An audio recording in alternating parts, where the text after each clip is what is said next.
Hey everyone, this is Jordan, And I'm Maya. and today we're going to be talking about the impact of Eric's sexual abuse.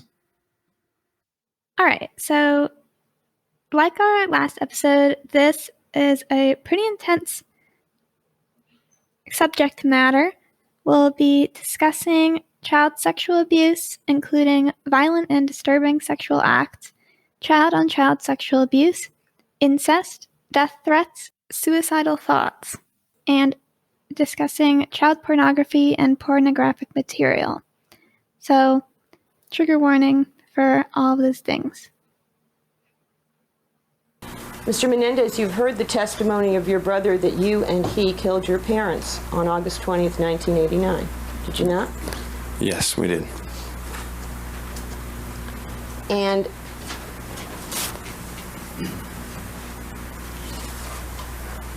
what do you believe was the originating cause of you and your brother ultimately winding up shooting your parents? Me telling. You telling what? Me telling Lyle that, You telling Lyle what? Was it you telling Lyle about something that was happening? my dad.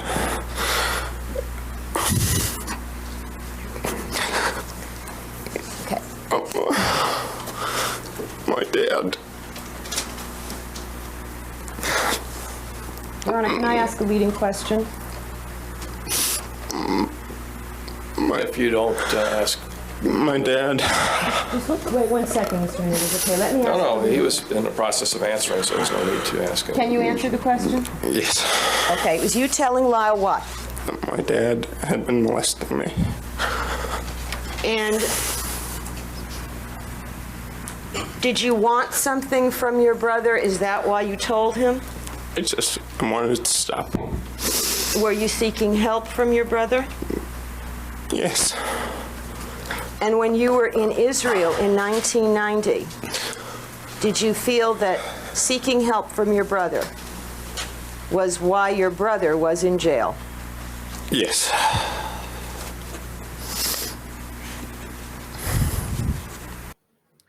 Okay, so where are we starting off then? What age did Eric's sexual abuse begin? So, Eric's sexual abuse began at age 6. And in the beginning, it was very similar to Lyle's sexual abuse of this grooming process. Jose was being very nice to Eric and having this bonding experience, and he talked about the Greeks and the Roman soldiers, and eventually led into more sexual contact with touching each other and things like that. Except in Eric's case, when it continued past the age that Lyle's sexual abuse actually stopped. Yeah. You should also probably say that, in the grooming process, this is just the next step. There were the massages by the pool that everyone saw, so that when the other massages at home started to happen, it was sort of just like an extension of that. It was to normalize the behavior. Yeah, and it also started with the massages with their clothes on, and then moved to taking their clothes off, and then moved to the genital area. So, again, more of that grooming of slowly normalizing the eventual sexual component. Eric's view on the massages, as he referred to them, was very different from Lyle, because Lyle was the golden child and got all of Jose's attention. And so Erik got none of Jose's attention. So when the grooming and sexual abuse started, Erik didn't want it to stop because it was like the only time that Jose showed him positive attention. And how did your father behave with you when these massages were taking place? How did he treat you? He was great. He was kind. He never said anything negative to me. He told me that I was part of the family and that I belonged, and that this was good. And did he tell you anything about the activity he was engaged in with you? Did he tell you anything about the massages? What were they? They were to relieve the stress and the tension, and that's what they were there for. Were they something that you were supposed to tell everybody about? No, of course not. No. Why do you say of course not? Well, he explained to me very clearly that this was something between us, and what he said is that this would stop if I told anyone, and that I wouldn't be alone with him anymore, and then I wouldn't get this attention. So he told you to keep it a secret? Yes. And did you want it to stop? No. Why? Because it was the only time I got to spend alone with my dad. It was the only time I got to be with him and for him to be nice and caring with me. So did that make you feel better about your relationship with your father, these massages that were happening? Made me feel like... Overall, your answer? Made me feel like I had a relationship with my dad.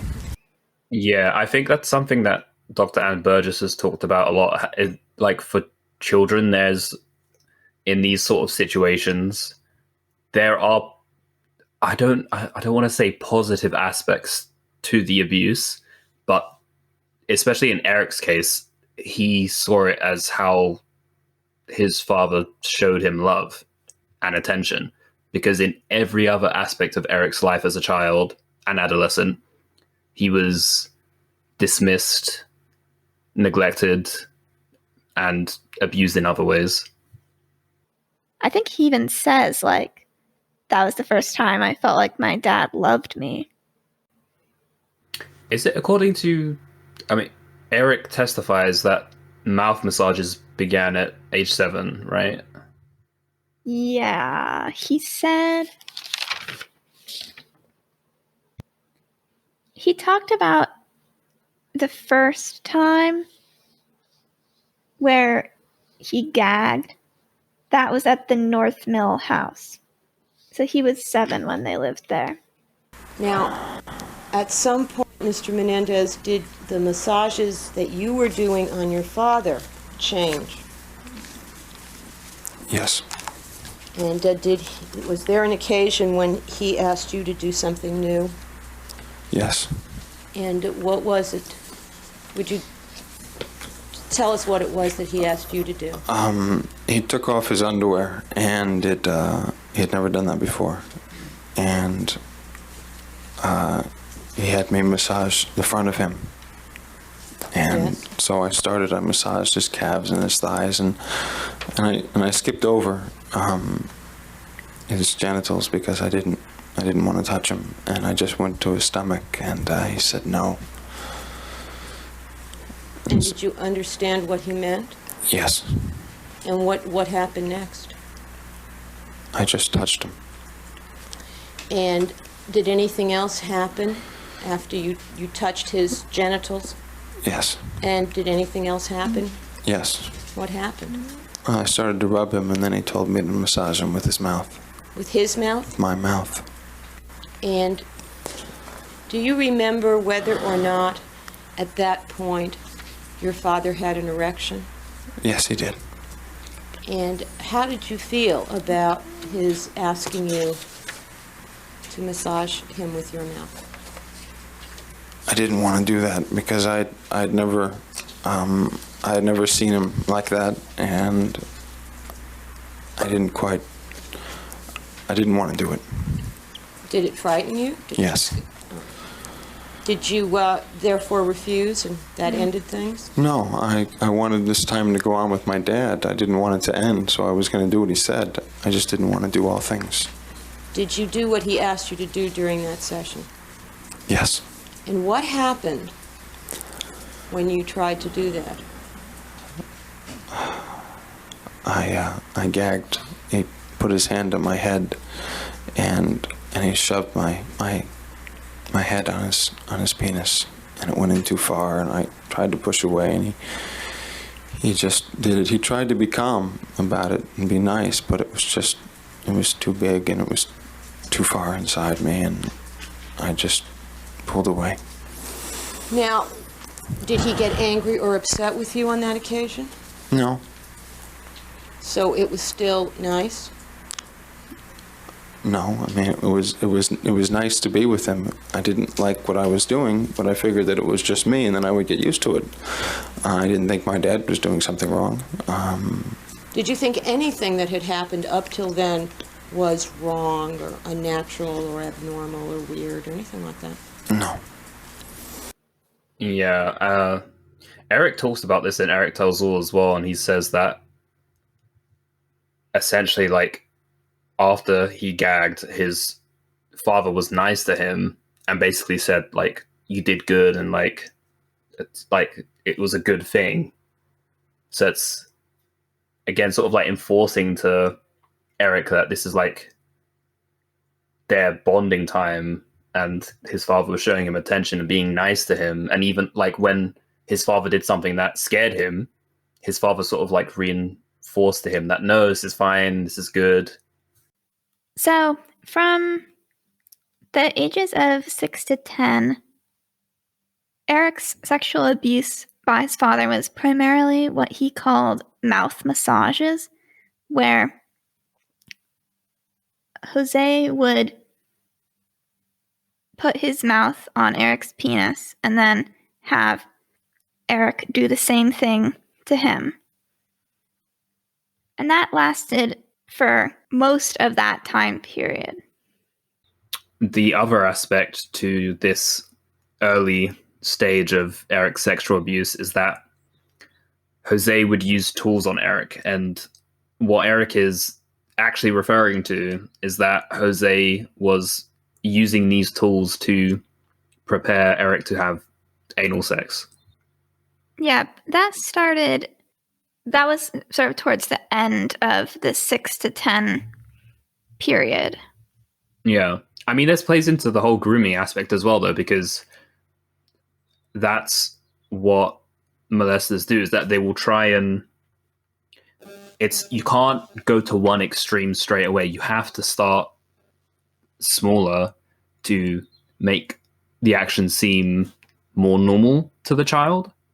And you have to sort of work up to the things that are more extreme and severe. And that's what Jose was doing here. Oh, God. Yeah, even just talking about this just makes me nauseous, man. Yeah. We should probably mention Lyle's abuse of Erik, too. So that was before Erik's abuse by Jose started. Erik would have been 5, right? I think so. 5 or 4. I mean, depending on when it started.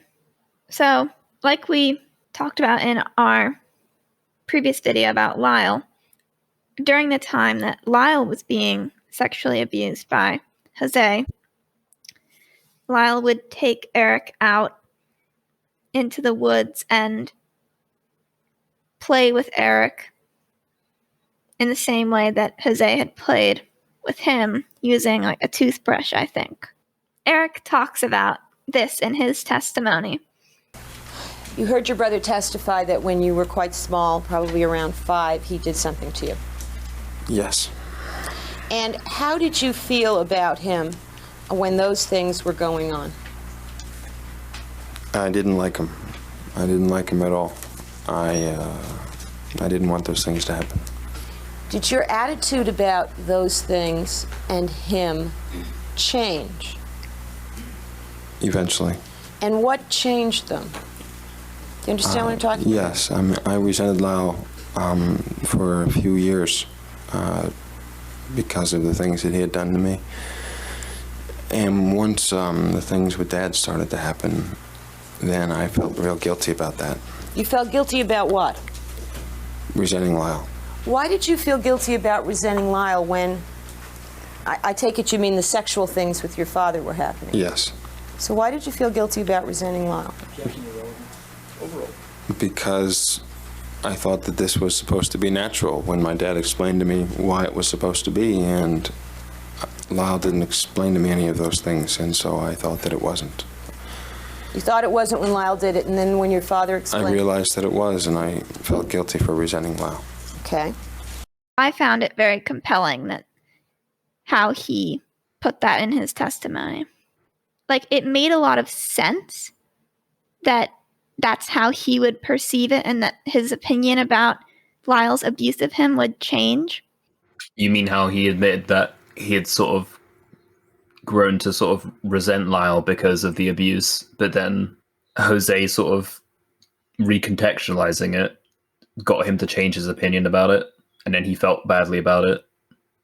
Yeah, I just feel like from the perspective of a 6-year-old child, that makes a lot of sense. And obviously, from the outsider perspective, it's horrible. All of it is horrible.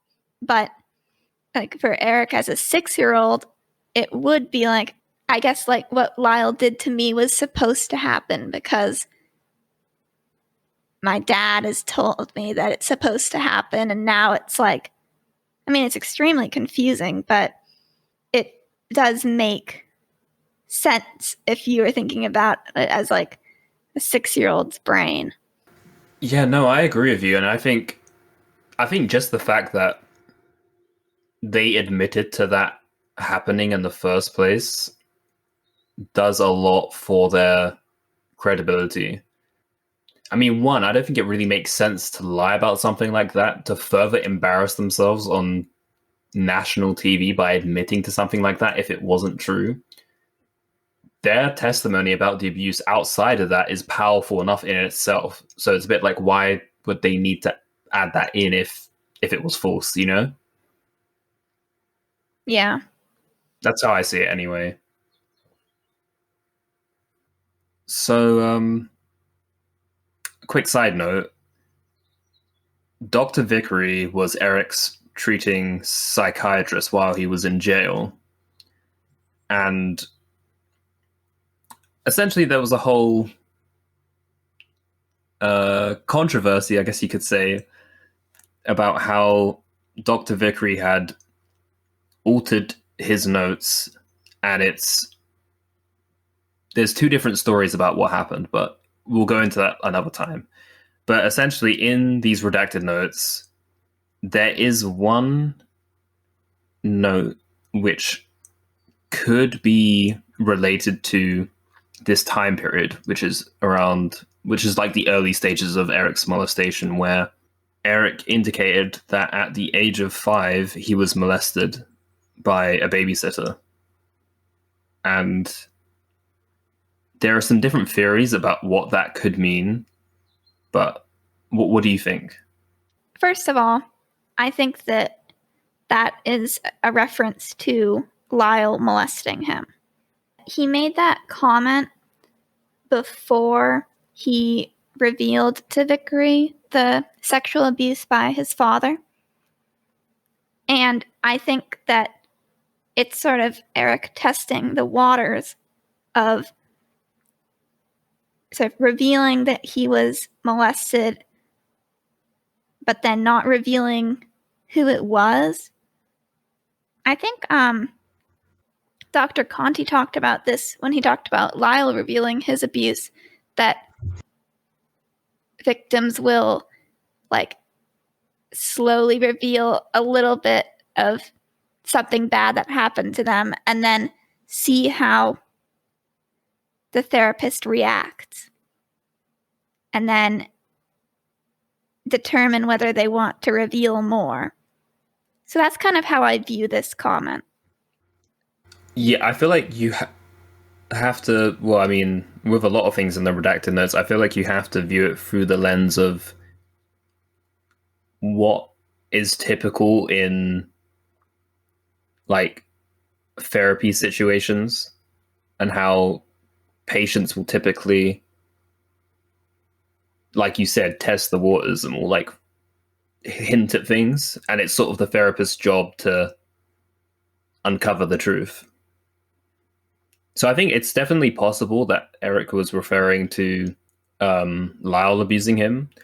I've also seen other people say that this could have been a genuine incident that did happen because Erik, I think someone has explained this before, that Erik is like his personality type is someone who is like susceptible to being like the victim.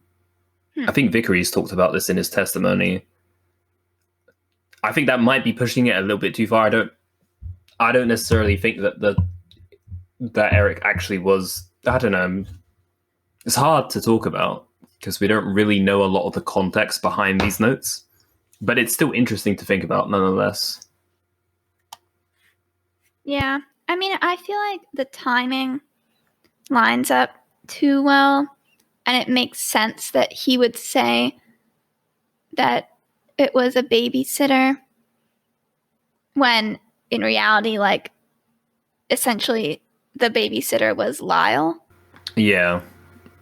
I do think it makes sense in that context.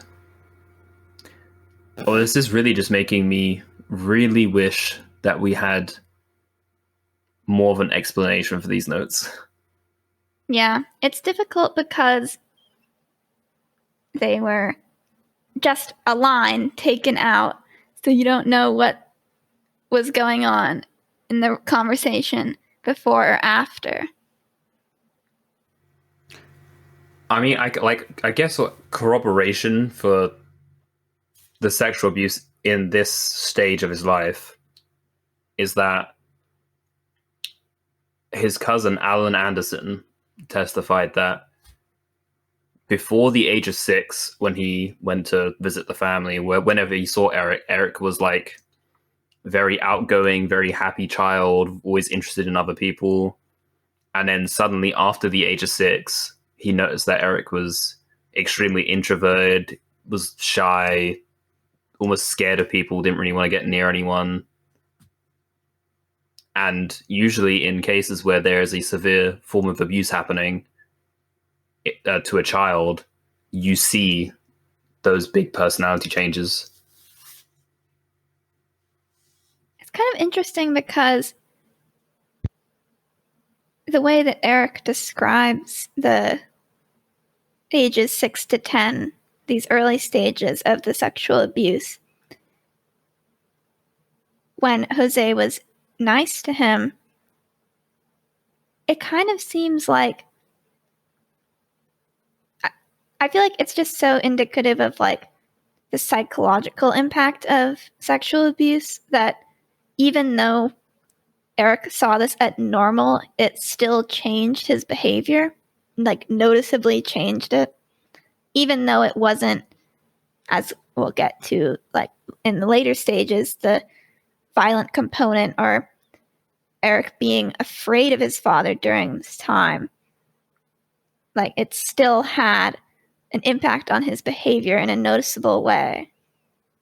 There's a couple other corroborative things. Of course, the naked pictures of the brothers. Oh, yeah. Which we talked about a lot in our video that we did about Lyle.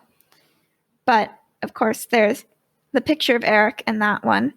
Mr. Menendez, do you recall seeing a photograph in this series of your body naked? Yes.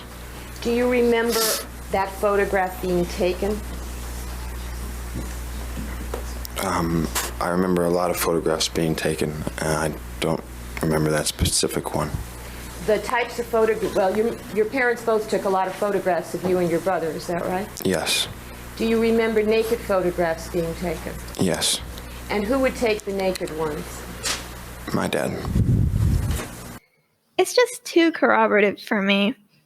I think it combined with everything else that we're going to talk about is makes it too corroborative. Yeah. It lines up with the rest of the evidence too well. You pointed this out in the last one, that he's like holding open his robe, right? Yeah, he's like, his robe is like hanging off like the side of him. And when I like, to me, that looks like someone has like told him to do that. And he also has an erection in the photo as well, which is also very suspicious. Didn't the prosecutors try to make the argument that because it was like of the angle of the picture, it was taken by Lyle or something, right? Yeah, they tried to argue that the brothers took the photos of each other because of like the angle of the photo or something like that. If Jose did take the photos, he would have to have knelt down, because if he took the picture standing up, it would obviously have Erik's face in it. And that's true. An abuser is obviously not going to want to have that out in the open. What do you think about the theory that there were other photos, but they were either thrown away or like sold? I don't know. I mean, I'm sure there were other pictures. The theory of the photos being sold, obviously, like, someone who's capable of taking a picture like that is capable of selling it. But there's not any serious evidence that that took place. I don't know. I definitely think other photos existed. Well, the photos were found in an envelope that, like, the writing on it was from Kitty. So, I don't know. Do you think perhaps, like, they did throw away all those photos, but for whatever reason, Kitty just decided to keep those specific ones for some weird reason? I mean, maybe she didn't, like, saw the envelope and didn't realize that those were in there. Oh, like she forgot they were in there? Yeah. Oh, yeah. I guess that's possible. Because they were mixed in, maybe she was like, oh, I'll keep Erik's 6th birthday photos. And she didn't realize that the others were in there. Yeah. So something we didn't talk about in our Lyle video was that Jose also would bring home like pornographic films and show them to the brothers. I don't know if Erik testified about this. I think Lyle did. And there was also a neighbor from when they lived in Pennington. Oh, that was Alicia Hertz, right? Yeah. Was it how old was Erik when they lived in Pennington? Because I think Lyle said in his testimony that he remembers the pornography mostly from Pennington. So Erik was ages 8 to 14 when they lived in Pennington, New Jersey. So most of his childhood. So some point during that time, Jose like showed a film that contained child pornography to some of the neighbors, including Alicia Hertz. Do you remember the dinner party? Jose Menendez started showing you child pornography. That's what really surprised me. Well, after dinner, that was their entertainment. You described it as racy, pornographic video of children engaged in sex acts. And then the neighbors expressed that like they found the film disturbing, and then Jose like laughed and said that he showed it to his kids. As for corroboration, there was also the injury to Erik's throat at age 7 that was consistent with oral copulation. I mean, it should be said that like that is an injury that is also consistent with a child having a popsicle stick in their mouth and falling over or something like that. What I got from the testimony of the doctor who was evaluating the records, because it was like an injury to a very specific part of the throat, and the way he put it was like a child with a popsicle stick in their mouth falling on the popsicle stick, because it was only, there was no injury to the rest of the mouth. It was just the back of the throat. So like, if it wasn't sexual abuse that caused the injury, it would have to have been something else in the mouth that only injured the back. It's corroborative. It's not proof of anything. It should also be said that, like, whichever parent took him to the doctors failed to relay what actually caused the injury anyway. Yeah. So, like, for me, it's a bit like, if it was completely innocent or like an accident, why didn't they tell? Why wasn't it noted? Yeah, why wasn't it noted? I think there's plenty of support for Erik's claims that he was sexually abused during this period of time, from ages 6 to 10.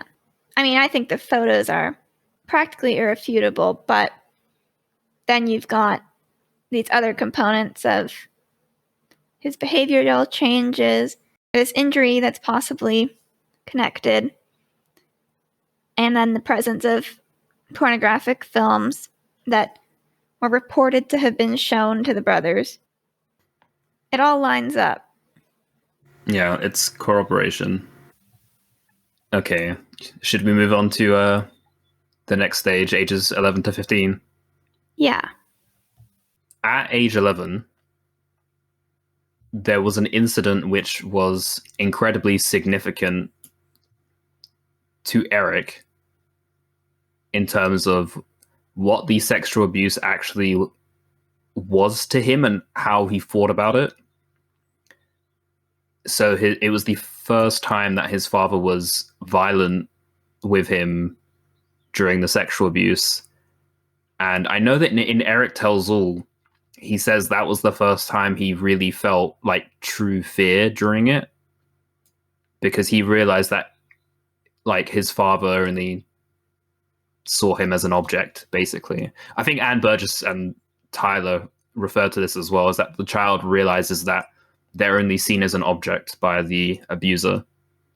And I think kind of along with that, like, this is when Erik started to realize that this wasn't normal.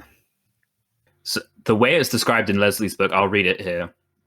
According to my notes, the worst scene, as Erik recalls it, takes place in the winter right after his 11th birthday. He's pretty sure of the time because the trees in New Jersey where the family lived before they moved to California are bare. It's the late afternoon, but not fully dark. Lyle is somewhere, but Erik doesn't know where. Maybe outside on the tennis court, but definitely not in his room. His mother is home. Erik knows that because he hears his parents fighting, yelling, and then his father pounding up the stairs, steps coming down the hall rapidly. Father bursts through the door and opens it so forcefully that it slams into the wall. He came into the room and he told me to kneel down on my bed. Okay. And I did, and he came over to my bed and threw me off the bed and told me to kneel on the floor. And you made a sweeping motion with your right hand when you said he... Yeah, he just threw me with his hand on my arm here. He took you back on the arm and threw you off the bed? Yes. And said? And said for me to get on my knees on the floor. And I was real confused because he had just said to get on my knees on the bed. And so I didn't know what to do. What did you think was going to happen when he told you to get on your knees on the bed? I thought it might have been some sort of sex. Why did you think that?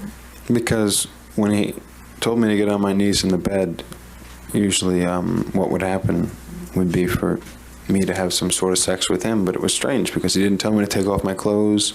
He didn't help me take off my clothes like he used to do. He just told me to kneel on the bed, and I didn't understand why. I didn't know what was going on.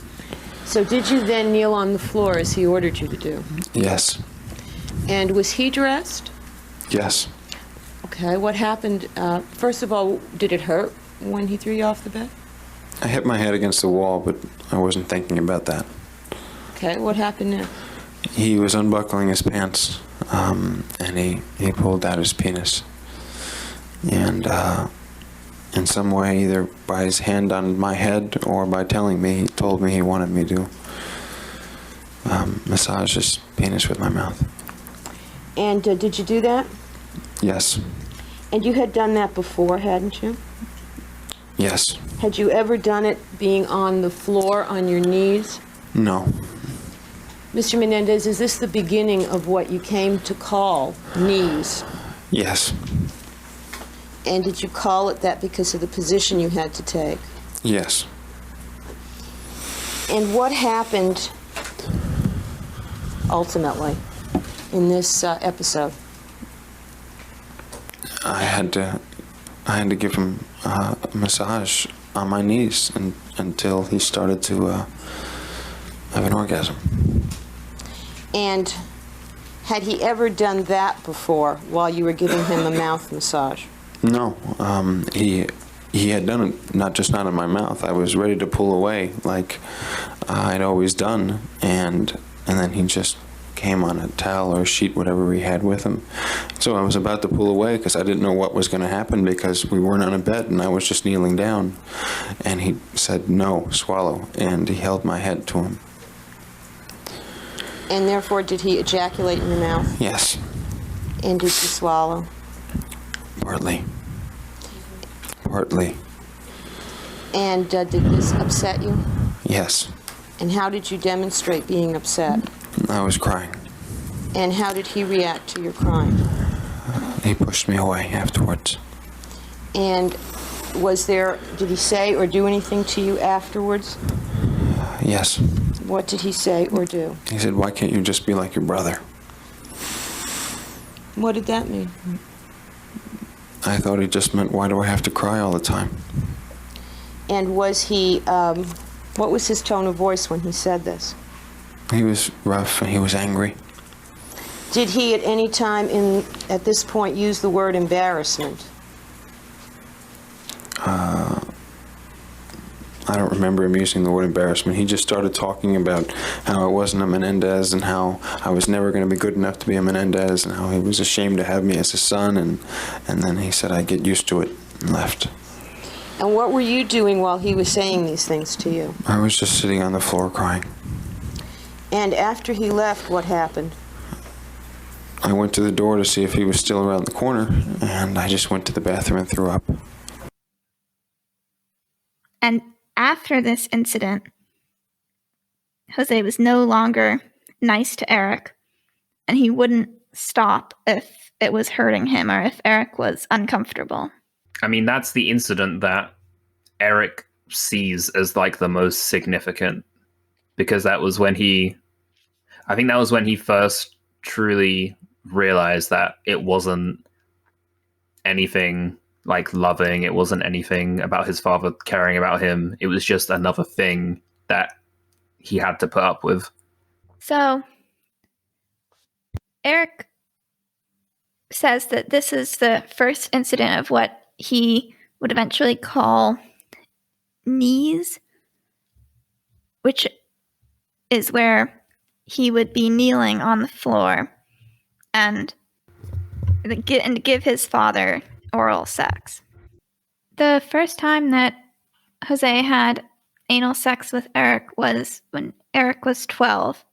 So there was a slat on Erik's bed that came off, and Jose wedged it under the door so that Erik's bedroom door couldn't be open. There is corroboration for this in that during Andy's testimony, he remembers the slat under Erik's bed because him and Erik would always use it to like keep the door closed when they were like playing in their room. They told me to bend over the footboard. This bed had a footboard and a headboard? Yes. And did you know what it meant to be told to bend over the footboard? Yes. He had you do that before? Yes. That's when he tried to have sex with me, but wasn't able to. And did your father put anything on you or ask you to put anything on you? This time, he just did it himself. Usually, he told me to. What was it that was put on you? He had a Vaseline jar. And in the past, when he had tried to do this, he had you put the Vaseline on? Yes, he put some on himself, and had me put them on myself. On this occasion, he put it on you? Yes. And what happened? And he lined himself up and he started going into me like he had always done, but this time he was going in too far. And I said, "Dad, please stop." And I said, "Dad, you're hurting me." And he just kept on going further. At one point, I just started screaming, and I started saying, "Stop, it hurts, it hurts." And he just went all the way in. And did that hurt? Yes. And how did you react to that pain? I just sort of died off. I didn't, I stopped screaming, and I just sort of left myself. You left yourself? I just pretended that it wasn't happening. I pretended that the pain wasn't happening, and I just went away in my mind. It was too painful. Which is dissociating, right? Yeah. I mean, I don't know if you would call that dissociating when it's, like, in the middle of the traumatic incident. Is there, like, another term for that? I am not sure. But that's basically what it was. When it was over, did you cry? I was crying during it. Okay. And after it was over, were you still crying? Yes. And did your father say anything to you at that time? Yeah, he had a towel on the bed, and he put the towel on the bed, and he had me sit on the towel so that I wouldn't get anything on the bed. And he said very calmly, and looked at me, and told me to look him in the eyes, and he said, "Next time you ever scream or yell, I'm going to beat you so bad you'll never be able to scream or yell again." Did it occur to you, did something occur to you about this episode concerning why he had gone ahead when you were in pain? Yes. What was that? It was because when I had screamed or yelled or cried out before, he had told me that if I ever did that, he was going to go all the way inside of me. That was on a previous occasion when he was trying to do this? Yes. So he kept his word? Yes. Did you believe, Mr. Menendez, as you were growing up, that your father was a person who would make good on his threats? Oh, yes.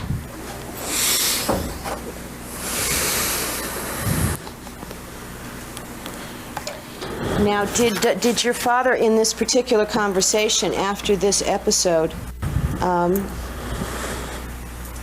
strike that. Your father said to you that if you scream again, he'll make sure he hits you hard enough that you won't be able to cry or scream again? Yes. And did he explain to you whose fault that would be? Yes, he asked me whose fault it would be. He asked me if I understood, and I said yes. And he said, "So if I ever do that, do you understand whose fault it'll be, or do you know why it will happen?" And I said yes. Okay. And whose fault would it be? He made it very clear that it would be my fault, and I understood that it would. What did you do, if anything, after this episode? Did your father leave after he had told you it would be your fault? Yes, he left and he closed the door. And when he told you this about whose fault it would be, what kind of mood was he in? He was in a very stern, very serious,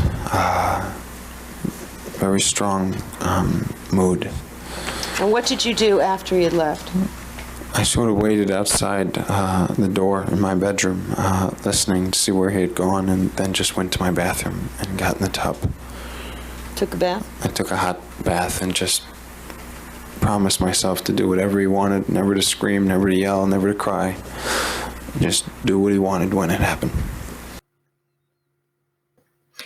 So next comes the next type of sex, which Erik came up with his name for, which was rough sex, which was between the ages of 13 and 15.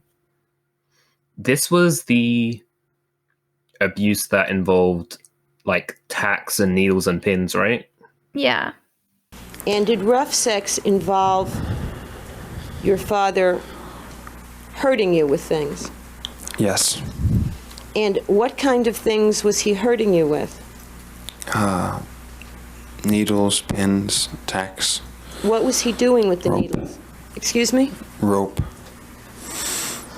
What was he doing with the needles and the pins and the tacks, generally? He was sticking them into my thighs and my butt. Was he doing anything to your penis? Yes. What was he doing? Sometimes he'd be giving me oral sex, and sometimes he would have just tied up my penis. I think it started as Jose telling Erik that it was like pain training, where he would stick the sharp wasn't there an object. incident where Jose took Erik to, was it the dentist? Yeah, the And- doctor. Yeah, and he had been, I mean, he had to have an injection, and apparently he screamed when he had the injection.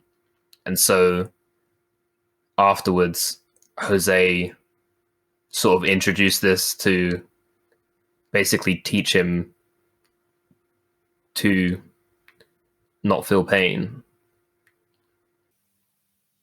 Erik did say when he was talking about the rough sex that Jose would like bring candles into the room and like put them around the bed. I don't know. What do you make of that? I really don't know. I remember in Park Dietz's like cross-examination in the second trial that Erik had basically said to him during like his interview that he wasn't super comfortable talking at great length about rough sex because it was the aspect of the abuse that he's quite hazy on the details.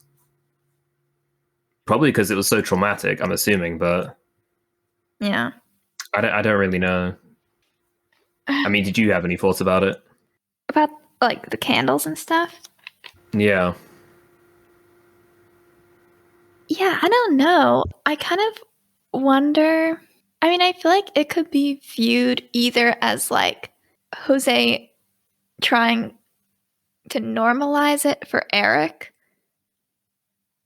or maybe like Jose trying to normalize it for himself.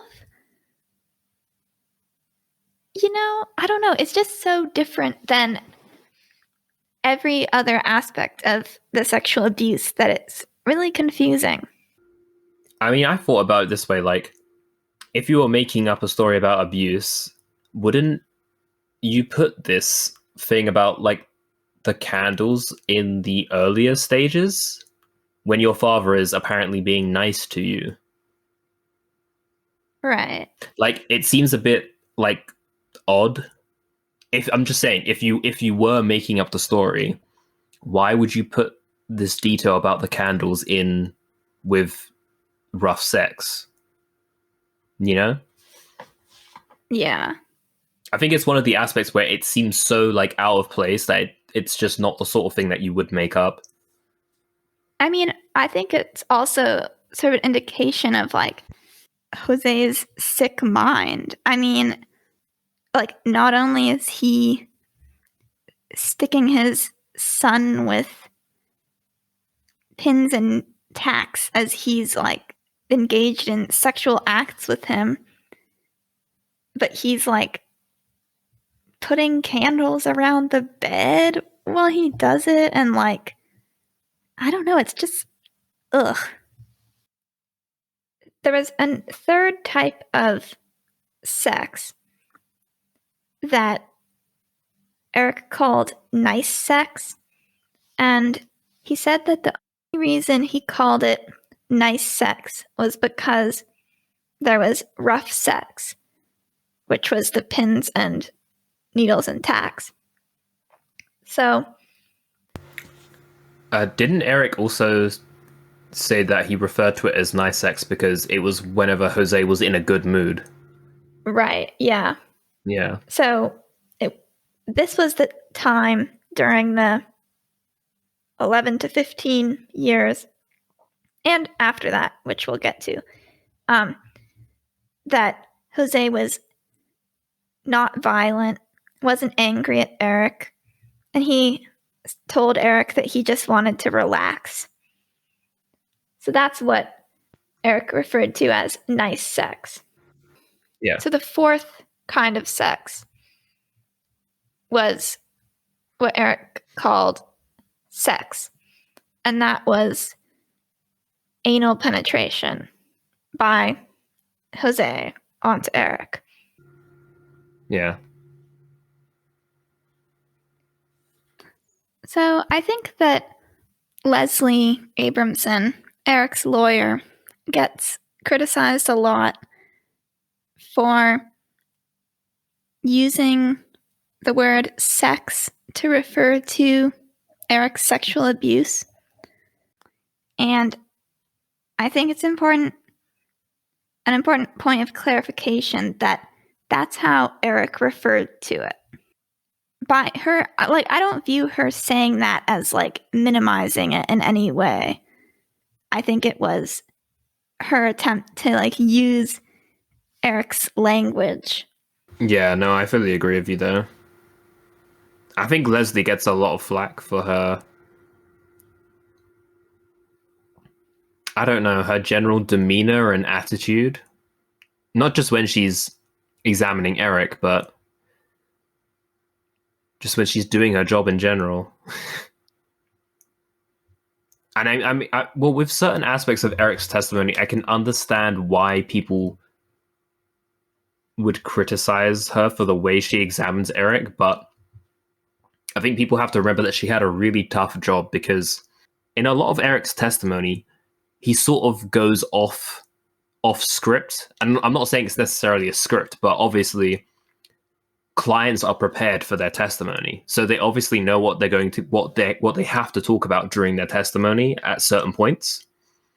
And a lot of the time, Erik just sort of wanders off and gives answers that Leslie clearly doesn't necessarily want, and she gets caught like leading him a lot. And you can hear in her voice, she does get a little bit irritated at times with him, but I don't think it's necessarily her being like inconsiderate of Erik's trauma. I just think she was trying to do the best job possible for him. And I mean, the fact that he like goes off script or wanders away from her question, but still doesn't give any indication that he's lying, I think speaks to credibility too. Like, she hasn't even asked him about this incident and he's just talking. Also, he was on a very high dose of Xanax at the time, which is an anti-anxiety medication, and it made him like really spacey. So I think she was like trying to manage that while also working within the restrictions of a courtroom and what kinds of questions you're allowed to ask a witness, while also trying to present Erik in the best light to the jury. I mean, I give her a lot of credit for that. It's a tough job. So in terms of Erik's credibility, one thing that I think doesn't really get spoken about that much, although I have seen some people bring it up, is the fact that Erik, during his testimony, aside from the start and like one or two moments in between, is not devoid of emotion, but he's pretty straight to the point, matter of fact. He doesn't get highly emotional. He doesn't really cry. there are moments when you can see that there are tears welling up, but he fights himself and he tries his hardest to not cry. The only time that he seriously breaks down is really one of Leslie's first questions to him, which is the clip that I put in the beginning. I can't remember another time that he cries. I just feel like that sort of counters the whole argument that he was acting the entire time, because if he's talking about all these traumatic things, if he was acting, why wouldn't he play up the whole, oh my god, it was so traumatic, and I'm sobbing and crying because it was so traumatic and bad. Like, I just feel like it kind of defeats that entire argument, and especially compared to Lyle as well, because Lyle was very emotional on the stand, especially compared to Erik. So I feel like when you look at Lyle and then compare it to Erik, you can't then say that Erik is acting. That's how I see it anyway. Yeah. I mean, I feel like especially with comparing each brother's testimony about the sexual abuse, like you would think that Erik, who was abused for 6 times as long as Lyle was, would be the more emotional, like crying, clearly like traumatized, visibly upset. Even if you didn't think he was acting, like that's kind of what you would expect. But then for him to be so stoic and just like a complete blank slate when he's talking about these horrible things that happened to him, like you said, it like defeats the whole argument that he was like trying to be convincing as like a crying emotional mess, you know? And I mean, he was on Xanax at the time. So, I mean, and that does explain some of his behavior. But even still, if he was acting, wouldn't he be trying to like play up the whole traumatic side of his experiences? Those are the questions that I sort of think about, and I don't know. I think it just completely counters the argument that he's acting in his testimony. I mean, the way I view it, like, if he's acting, he's doing an awful job. Yeah. And I mean, for anyone who knows a bit about like incest and rape and how some survivors deal with talking about traumatic events, it's consistent, because there often is no affect when survivors are talking about these traumatic experiences, because they sort of cut themselves off emotionally. But for someone who doesn't know about these sorts of issues, like the average person is more likely to think, wait, why is he not like crying or sobbing or incredibly upset when he's talking about these horrific experiences? I think in Erik Tells All, he says that he was basically like just blanking out on the stand because he was so overwhelmed with like anxiety of being up there and the trauma of recalling these things. And I think you can really tell that in the way that he's behaving on the stand. Okay, so that about covers the actual like incidents from ages 11 to 15. There were a couple other things that happened during this time that were related, though. So, at around the age of 12, Erik tried to run away. And there is corroboration for this because his cousin Diane was living in the house at the time, and she remembers this. Well, she remembers Erik trying to run away. So, at the time, they lived in Pennington, New Jersey, and they lived on a lake. So Erik took the family's boat, went across the lake, and then got lost in the woods on the other side of the lake. Did you get away? I got away for the all afternoon until nighttime when it started to get real dark, and there was a forest across not across the street, across the lake. And it was a real heavy, dense forest, and you could get lost, and I did. And did somebody find you in the forest? Yes, I heard my father calling after me. And did he find you? Yeah, I called after him. Why'd you do that if you were trying to run away? At that point, I was much more scared of being in the forest at night than running away. I mean, do you think that has to do with like trauma bonding? Because, I mean, even if you're being abused by your parent, like you still have an innate bond with them. Yeah, I guess as like Erik called out to him because he was scared of being in the woods alone, and like that's what you do if you're scared, right? You like call out to the person who's trying to come find you. Yeah. Even though that's the person you're trying to run away from. And what happened? Did your father eventually come upon you? Yes. And what was his reaction? He was furious. And did he do anything to you? Yes, he picked me up. I was sitting on the back of a tree. Well, my back was to the tree, and I was sitting on the ground of it. And he picked me up and threw me against the tree and said, "If you ever run away, I'll kill you. Do you understand me? You'll never get away." And he just went on and on and on about how this was stupid and how this was ridiculous and how I was embarrassing him. And embarrassing him to whom?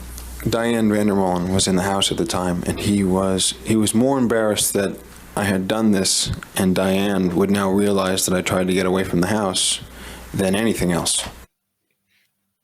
I think Jose's comment is really, I think it's really indicative of like how trapped Erik was. Like, I don't know, that's something that like kidnappers tell their victims, you know? Like, you're never going to get away from me. I mean, Erik was basically captive. So then after he tried to run away, and that didn't work, Erik thought about killing himself, but he couldn't bring himself to do it. So then he decided to try to resist.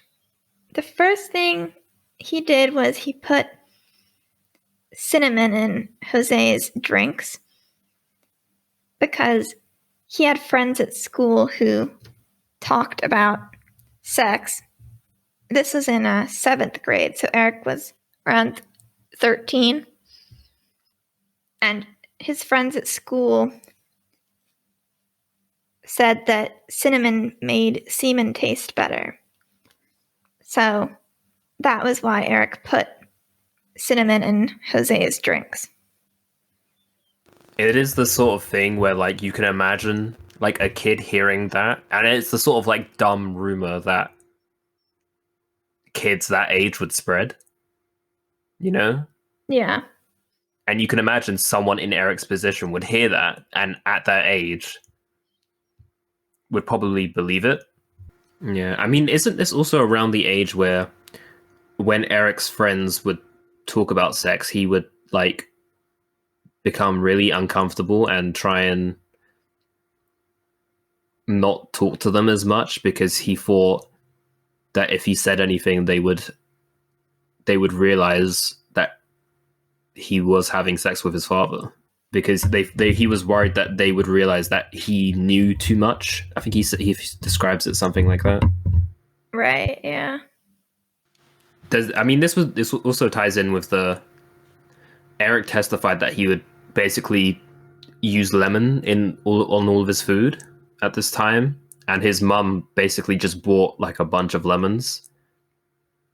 And this is also corroborated by their Aunt Marta, who remembers seeing Erik like just drown his food in lemon, and apparently other family members noticed this as well. And it was like an inside joke in the family about how Erik would just use lemon on all his food. But I guess none of those family members, or clearly none of those family members, knew why.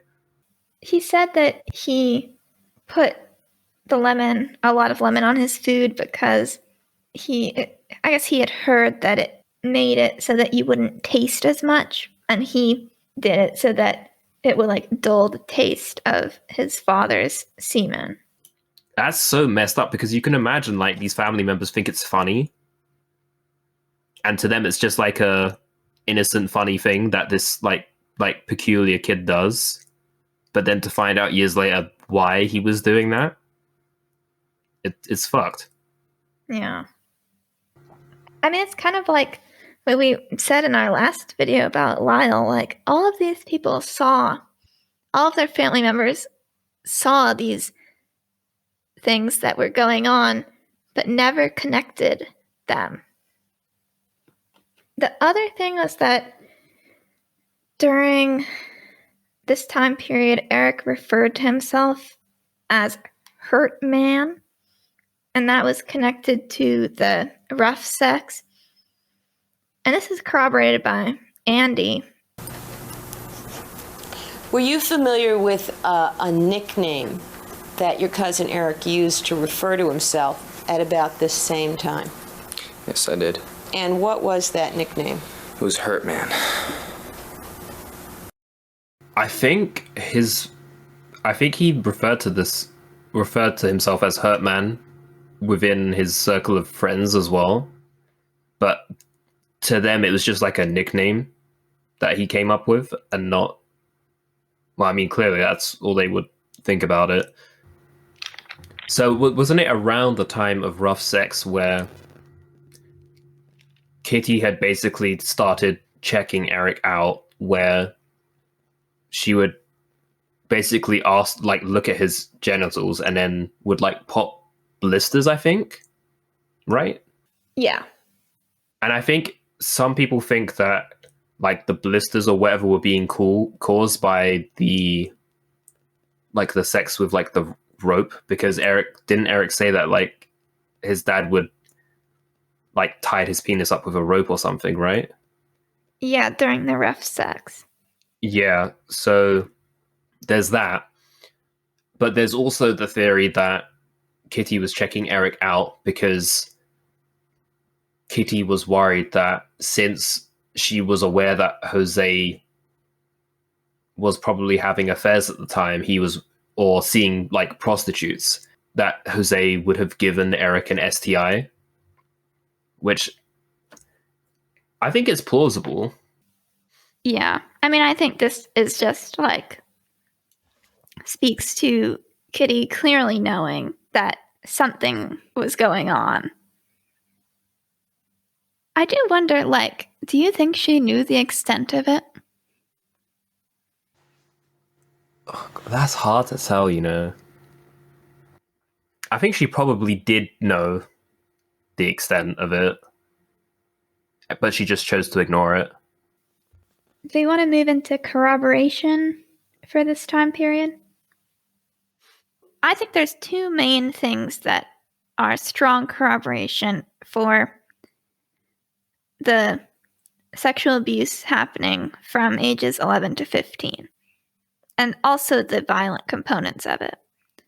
So the first one is Erik disclosing to Andy. Do you want to describe a little bit about Erik and Andy's relationship and how that happened? So Andy Cano is the son of Marta Cano, who is the aunt of both Erik and Lyle.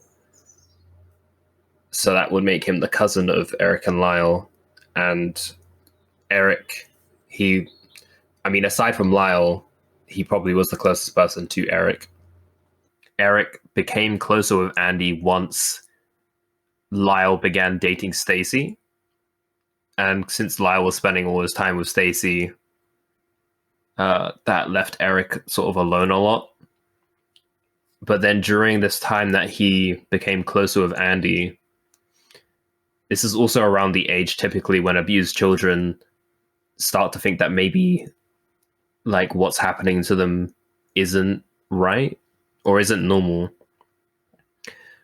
So there was one incident where Erik and Andy were playing. They were like playing outside, and they were pretending that like someone was chasing them in a helicopter, right? Yeah. And anyway, during this play, they eventually like hide behind a tree, or like they went through somewhere.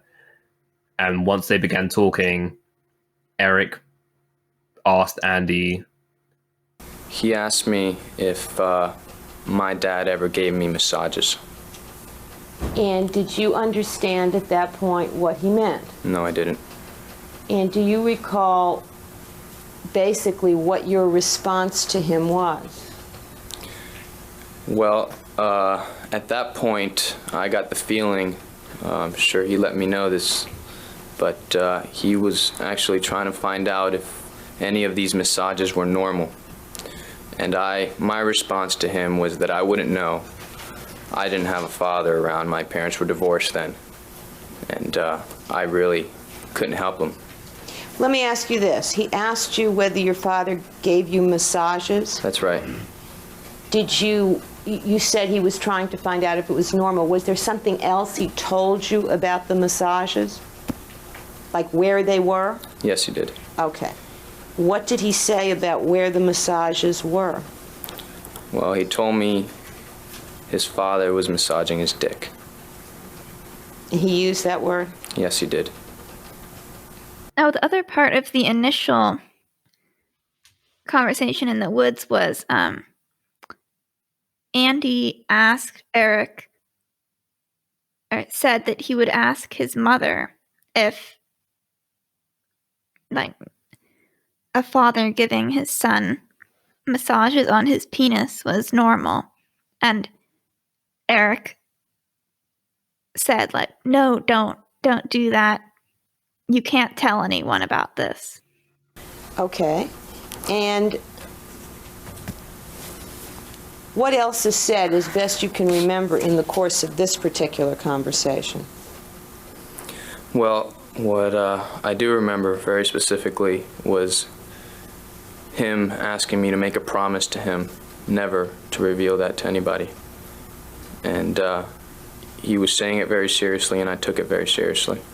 Had you suggested at any point in the conversation revealing it to someone or telling someone or asking someone about it? Well, at that point, I was wondering myself, and I really wanted to ask my mother if that was normal. Did you mention that to Erik? Yes, I did. And was it after that that he made you promise? I don't remember. It was probably after that, yes. Yeah. And they pinky swore, right? Yeah. When was it that Erik made the comment to Andy that the massages were beginning to hurt? It was a couple months after the initial Erik asking if the massages were normal. Now, do you recall a subsequent occasion, another occasion when this topic was being discussed between you and Erik, where he gave you some additional information about what was going on? Yes.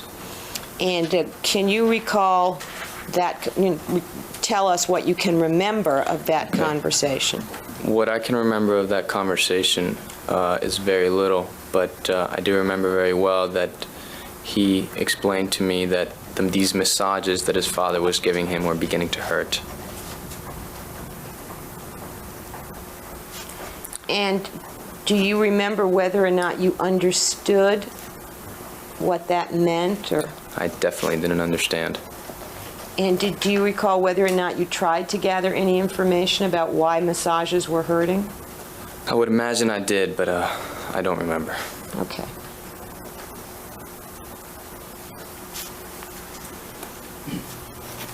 Did you ask Erik straight out, why does it hurt, or how does it hurt, or what is he doing that's making you hurt?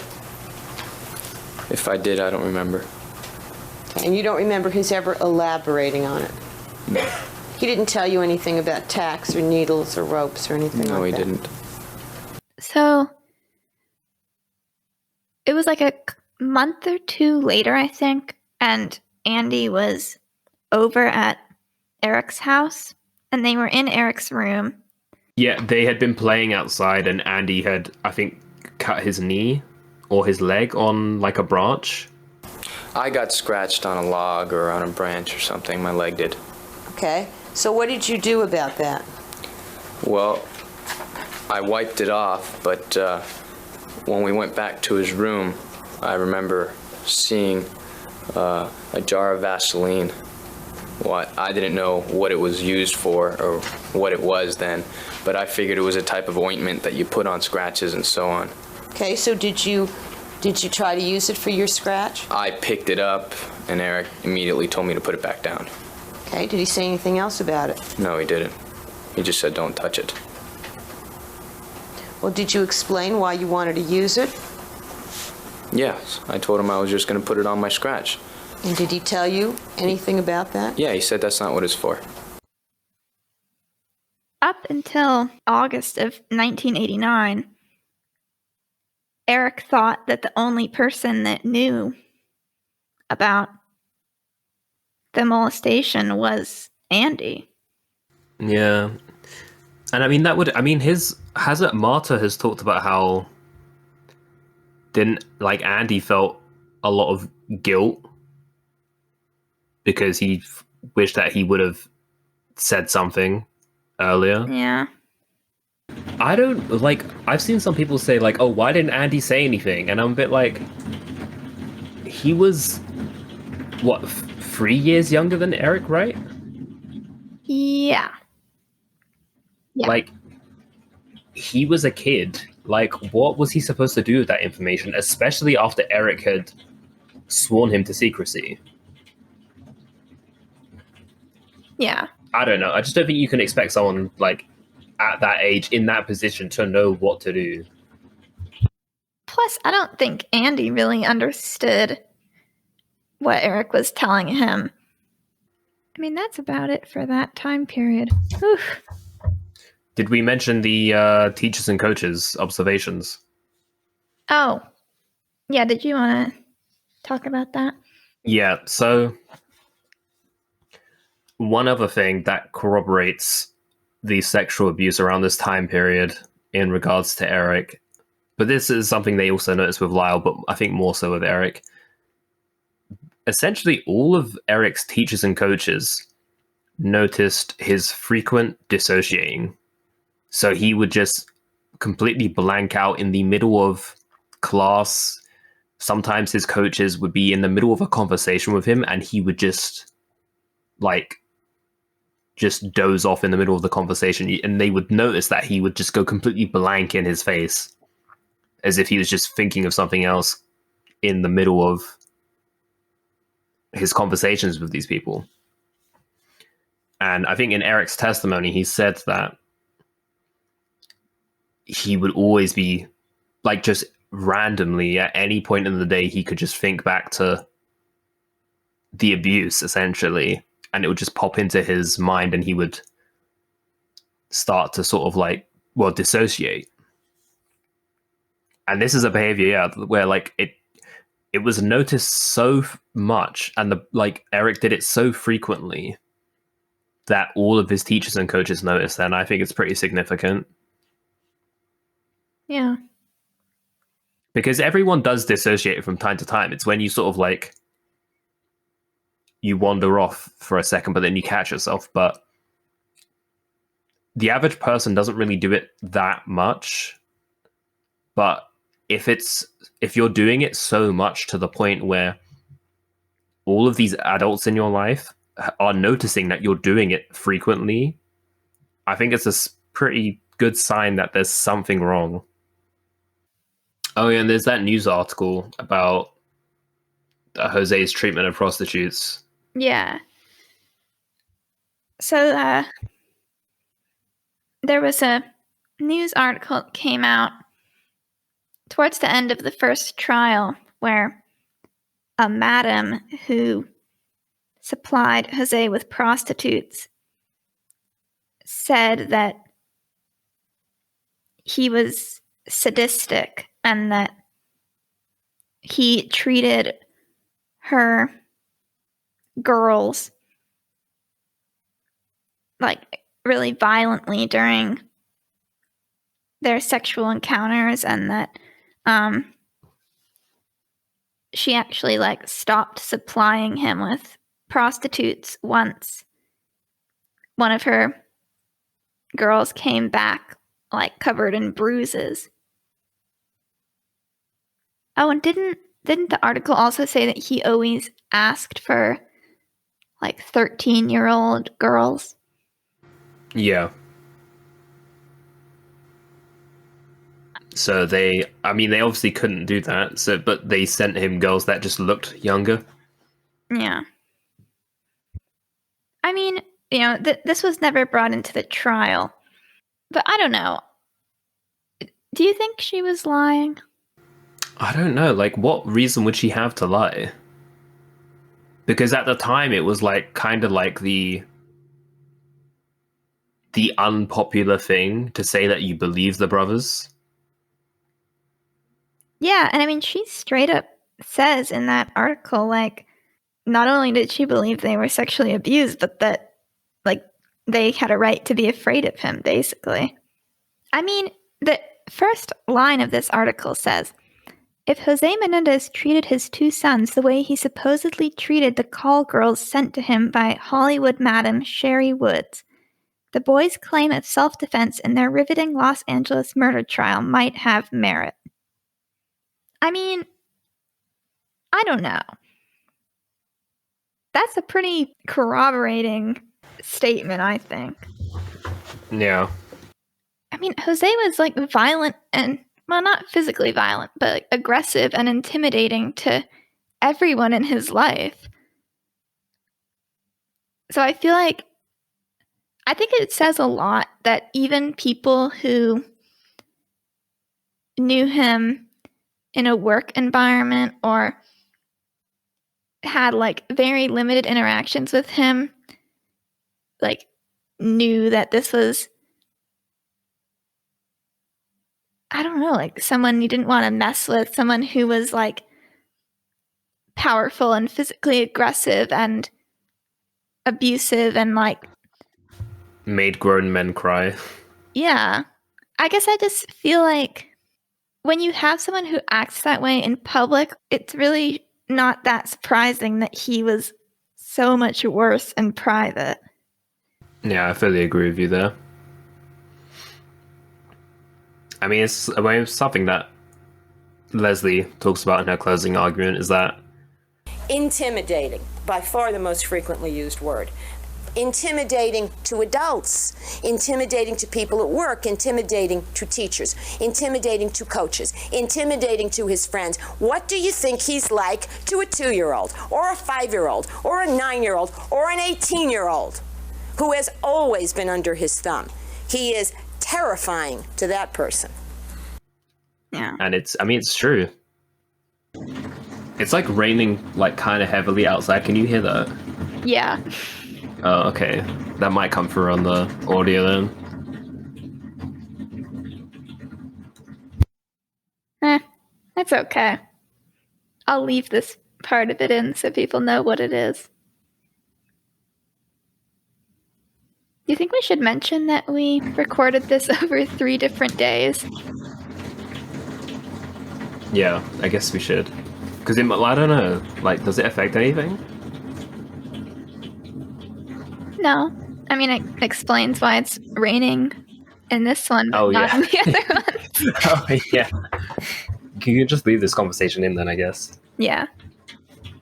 So, for most of the brothers' childhood, the family lived on the East Coast of the United States. So, in Muncie, New York, and in the Pennington, New Jersey area, which is near Princeton, like the university. But in 1986, Jose got a job in California, in the Los Angeles area. So Erik was 15 when they moved to California. And around this time, the sexual abuse stopped for about 6 months. Do we want to talk about, like, why that may have happened? So essentially, around the time that the sex stopped is around the time that Kitty allegedly found out about Louise. So Louise was a woman that Jose had been having an affair with for 8 years. Yeah. So around this time was when the family moved to California, and seeing as the sex stopped around this time as well,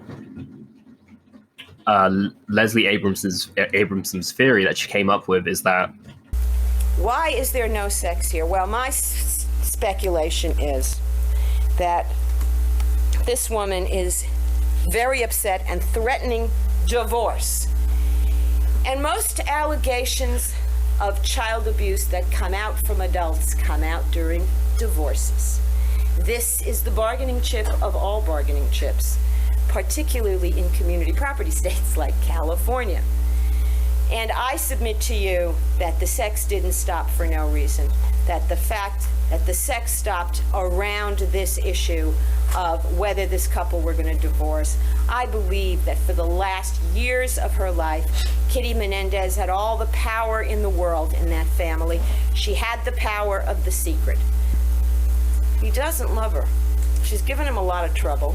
She can't be fun to be with. She drinks too much. She takes her pills. She cries. She tries to commit suicide. She's a major league drag, I suppose. Why is he still around? Mr. Charm. So desirable. Rich and handsome and brilliant and smart and apparently able to get other women. Well, I think the only answer, it's just inconceivable. The only answer is she's got something on him. Big. Big, big. And not just the right to half the money. And I think that Mrs. Menendez made her deal with the devil, having given him her sons to do with as he pleased from the time they were born. Her deal was they don't get divorced, and she gets to harangue him forever about how miserable he made her. And she keeps the secret. Now, I'm sure she wouldn't want to expose the secret of this family, but it would be one heck of a bargaining chip if he ever tried to divorce her. Until they have sorted out what's going to happen here with divorce or no divorce, blackmail or no blackmail, the sex stops. And then they sort it out, and the sex starts up again with Erik. I think makes a lot of sense. Because, one could argue, because it was 6 months. It was 3 months from when they were in, what was it, the East Coast, right? Yeah. And then 3 months after they moved to California. So for a lot of those 3 months before they moved to California, Jose was not around a lot because he had already gone to California, like job hunting, searching for jobs. But why is it that when Jose brings the rest of the family over for the next 3 months, there's no sex with Erik? And I think it's a good theory that it's probably because Kitty was threatening to expose him during divorce court hearings. Yeah. And Jose just did not want to have to deal with that. Yeah. Because Kitty was his liability when it came to that. She was the only other person who knew. Anyways, so for those 6 months, Erik, thought it was a new beginning. They were living in California. He was no longer being molested by his father. And it was rainbows and sunshine for Erik in California for those 3 months. I think it's because he had started to make new friends in California as well. And I think California in general was just a fresh start for him. and he could sort of reinvent himself. Because especially when you see the descriptions of Erik from people who knew him prior to California compared to the people who knew him in California, they are like two different people who they're describing. So I think when Erik got to California, he sort of saw it as a chance to kind of create a new persona or like reinvent himself in a way. But I do think it's like Erik's reinvention of himself like only led him to hide it even more when the abuse started again. But whenever I think about like this part of like Erik's life,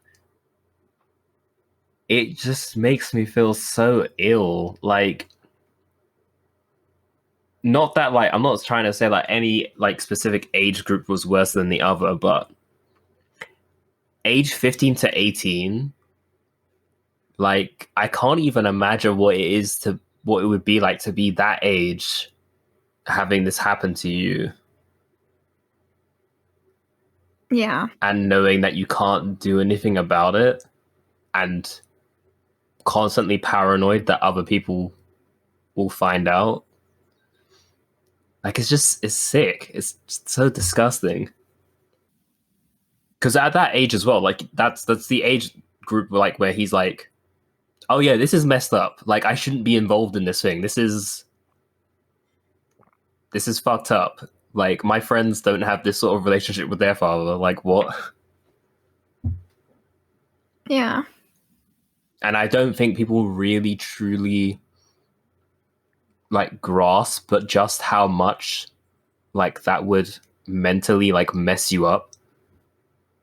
Yeah, I mean, you know the, like, learned helplessness metaphor? Or it's not even a metaphor. It was, like, the scientific study where they had, like, tied a dog to... Oh, no. You know what it is? It was an elephant, wasn't it? Yeah, the elephant. Well, I've heard two examples. One was the elephant that was tied to a post as like a young elephant, and then as it grows older and it could pull away, it doesn't. Because it's tried time and time again previously and it's never worked. Right, and like now it can't even conceive that it would be able to. Yeah. The other one is the dog who's in a cage where if it tries to jump over, it gets electrocuted, and like eventually the dog will just stop, even if the electricity goes away. Mm. Like that's how I imagine Erik in this time period, is like he's just like that dog in the box. But then when, like, he still had the idea of the electricity going away being when he would go off to college. But then like once that was gone, it was like over. Yeah. Ugh, it is sick. Like, I don't know. Jose really brought upon his own death and his wife's. Like, yeah. I mean, I hate saying that, but like it is true. Oh, I did put like homosexual relationships and confusion about sexuality.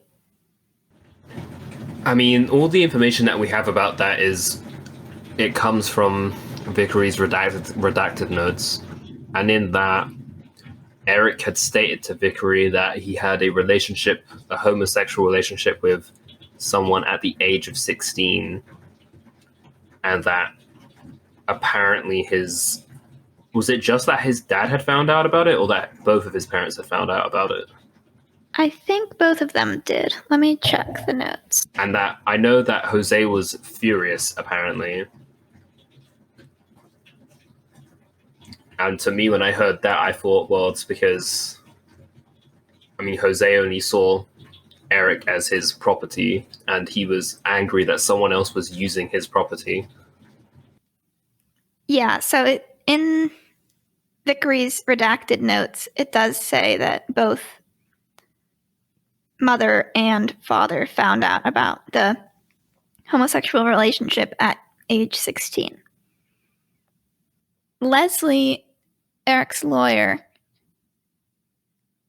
had Dr. Vickery, his therapist, remove any reference to homosexual relationships in his therapy notes so that when Erik's therapist testified, he didn't talk about it, and no witnesses talked about any homosexual relationships that Erik had, other than Erik talking about his confusion about his sexuality, but he didn't talk about other relationships. I think that if this trial happened today, that including information like this homosexual relationship in the trial testimony would not be as prejudicial as it was at the time.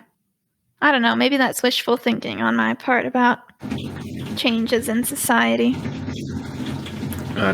I feel like today a lawyer would be confident enough that their client would be able to explain certain things, like in regards to sexuality, or experts in general. Yeah, that's the other thing. I think like an expert would be able to explain how it's really not inconsistent with Erik's claims of sexual abuse. I think it's consistent with how people who are in these sorts of situations, and I mean, Erik admits to this himself in his testimony that he was very confused about his sexuality for a long time because of what was happening with his dad. And so it makes sense that he would be looking to experiment, and he was curious at the time. I mean, maybe whether he's gay or bisexual or straight or whatever, that doesn't necessarily mean that he wasn't molested by his father, because the prosecutors in this case have made the argument that the only reason why Erik was able to describe being molested by his dad was because he was secretly gay, and that was how he was able to describe sexual acts with his dad, which I think is an absolutely absurd argument, because it's the sort of thing where it's like, okay, so women who are raped are lying about it because they've had previous sexual partners, therefore they're able to describe sexual acts with a male. Like, it's that sort of argument. It's just, it's actually offensive to me. It's stupid. Yeah, I mean, it's homophobic and also doesn't make any sense. Something else that to do with Erik questioning his sexuality is that he said that during these like things with his father, he would still be able to orgasm, and that sort of played into why he questioned his sexuality. And I think this sort of like plays into like how fucked up incest is. So I thought that was an interesting part of Erik's testimony. It's the sort of thing where it's like he didn't need to say that, because it just, I'm assuming in like those male jurors' heads, they probably heard that and were like, oh yeah, there it is, he's gay. Yeah. You know? Yeah. And it's the kind of thing that if you were making up a story would be something that you wouldn't want to include, because if you were trying to make it like make a false story convincing enough that it gets you off the hook for murder, but not too convincing that it makes jurors think that you're gay and like leads them completely in the direction that you're lying, like, why would you say that? As for like the relationship itself, like what significance do you find like in terms of like why it could have happened, or how Erik's sexual abuse could have played into it? I think it's a couple of things.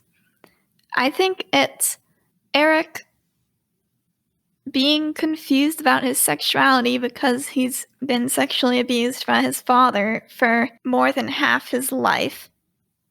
I think it could also be a bit of like hypersexuality, which is where victims of child sexual abuse often sort of like act out sexually or are more sexually aggressive than children who aren't sexually abused, you know, or there's obviously the possibility that Erik is bisexual or gay, but I don't know. I feel like you can't remove this homosexual relationship from the sexual abuse. Yeah, I mean, I don't really find it to be like too significant in terms of. I don't really find it to be significant at all, actually, in terms of Erik's sexual abuse. Aside from the fact that, like, maybe it was just Erik demonstrating how he was confused about his sexuality. That's as far as it goes for me. Do you think that's the reason why Kitty was pressuring him to get a girlfriend when they moved to California? But wait, no. That doesn't make sense, though, because wasn't she pressuring him to get a girlfriend before he had met his first girlfriend, which was Kirsten? But the homosexual relationship wasn't until after he had broken up with Kirsten for the first time, right? Yes, yeah. I think it was like right around the time that they first moved to California, or maybe like within the first year that they lived in California. Kitty gave Erik a 6-month deadline to get a girlfriend. And there's kind of a couple of theories about why she might have done this. I think that she did it because she was worried that Jose's abuse of Erik was going to affect his sexuality, or was going to prevent him from keeping up the image of the family and having girlfriends. But there is, the possibility that she was concerned about him being gay apart from the sexual abuse. But considering that she knew about the sexual abuse, I have to think that played into this whole deadline thing. Okay, so with the note which references a homosexual relationship that Erik had at 16, I've seen a theory that Erik may have been referring to Jose in that note, but the reason why I don't think that that's true is because in other areas of these redacted notes, whenever there is a reference to Jose, Vickery is asked about it and he says it's a reference to Jose. So if Erik's confusion over his dad was part of the reason why he mentioned that homosexual relationship at 16, I feel like Vickery would have mentioned that, and he doesn't. So, and they do give a name, but the name isn't said publicly. I don't know, probably for privacy reasons. Yeah, that's how I feel too. I also feel like it would have been to their advantage to say that it was a reference to Jose because of how, at the time, how bad it would look for Erik to be gay and how much they, the prosecutors in this case manipulated that. But yeah, I just don't think it's a reference to Jose. I mean, sort of segueing from that, though, into things that Vickery does confirm are references to father is a note in which Erik said something like, I think the exact note is like, quote, "He loved my body." And then Vickery added, "That was in reference to his father." I mean, I think it kind of speaks for itself and is corroboration in a sense, because it's such like a fucked up thing. Like, only someone who was a victim would sort of say something like that. And I think it's demonstrative of what Erik's mental state was at the time. Do you think that it has to do with how in the earlier years it was something that was sort of done to Erik to show him love, in Erik's mind at least, because that's how Erik saw it as in the earlier years? Or maybe because that's the only way that he saw that his father saw any worth in him, kind of. I don't know if it would be specifically connected to that time period. I feel like I view it more as just like Erik trying to process 12 years of sexual abuse by his father, like, and trying to not rationalize it, but like understand it to a point where he could like talk about it. Well, I mean, I think it does kind of just show how like fucked up Erik was at the time. Like, I wish we had more context for this comment, because I feel like it could be, like, depending on the tone that Erik said it in, it could mean so many different things. Like, you could take it to mean that Erik was trying to put, like, a positive spin on it, or, like, present the sexual abuse in a loving light. Or it could very well be Erik essentially saying, like, he only loved my body and no other part of me. Like, he didn't love me as a person. But because there's no other information about what was being said in the conversation at that point, I don't know what it means. And I still feel like either way, it's horrible and corroborative of how fucked up Erik was and Erik's situation was. So there was one incident that Erik described in detail that occurred during this time period. So this happened when he was 17. And it was the first time that Erik had said no to his father when he came into his room. And did this incident with your father start out with him having a knife, or did the knife evolve? It didn't start out with him having a knife. Okay. How did it start out? It started out with him coming in my bedroom and telling me to get on my knees. I was on the bed at the time. And that was fairly common, wasn't it? Yes. And did you do it? No. What did you do? I got up, and as I was getting up, I said no. And did you give him a reason for saying no? No, I just said no. Did you say you had a headache? I don't remember saying I had a headache. Do you remember telling me in the past that you thought you told him you had a headache then? Overall. What I remember now is all I remember. Okay. So you just said no. Do you know why you said no? Yes. Why did you say no?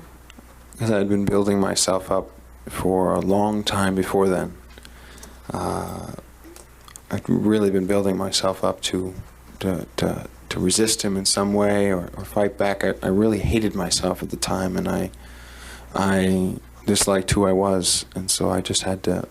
I wanted to do more than say no, but all I could do was say no. Okay, so you said no because you had been planning on saying no. Is that the answer? Yes. All right. And how did he react to your saying no? Oh, he hit me and threw me on the bed. Okay. And after he did that, what did he do? He left the room. And what did you think when he left the room? I didn't know. Did you think your resistance had worked at that point? No, because he stormed out of that room. So what happened next? He came back with the knife. Now, this knife, Mr. Menendez, is a small, medium, large? I think it's like that. If Yeah? not bigger. I mean, I remember it being huge. Okay. And where was it kept at that house? It was in my parents' bedroom. And when he came back with the knife, what did he do with it, if anything?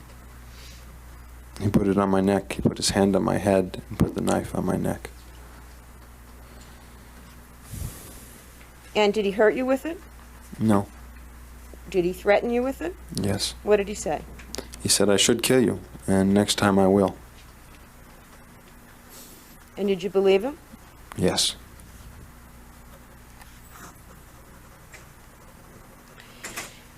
And following that, did he then demand an act of sex from you? Your Honor, may we approach? Did he then demand something from you? Yes. What? Sex. And did you comply? Yes. Did you complain? No. Did you resist? No. Did you say no? No. Did you just do it? Yes. And had he on this occasion requested that you go into a particular position that was unusual? Yes. And what was unusual about it? It was that I put my knees on the edge of the bed. Well, hadn't he asked you to do that before? Yes, but it was unusual. It only happened 3 times in my life. Was there a mirror in this room, Mr. Menendez? Yes. And were you positioned in some way with respect to the mirror? Yes. And is that what was unusual about this as well? That only happened twice in my life. Well, was this one of the times that happened? Yes. And did he make you look? Yes.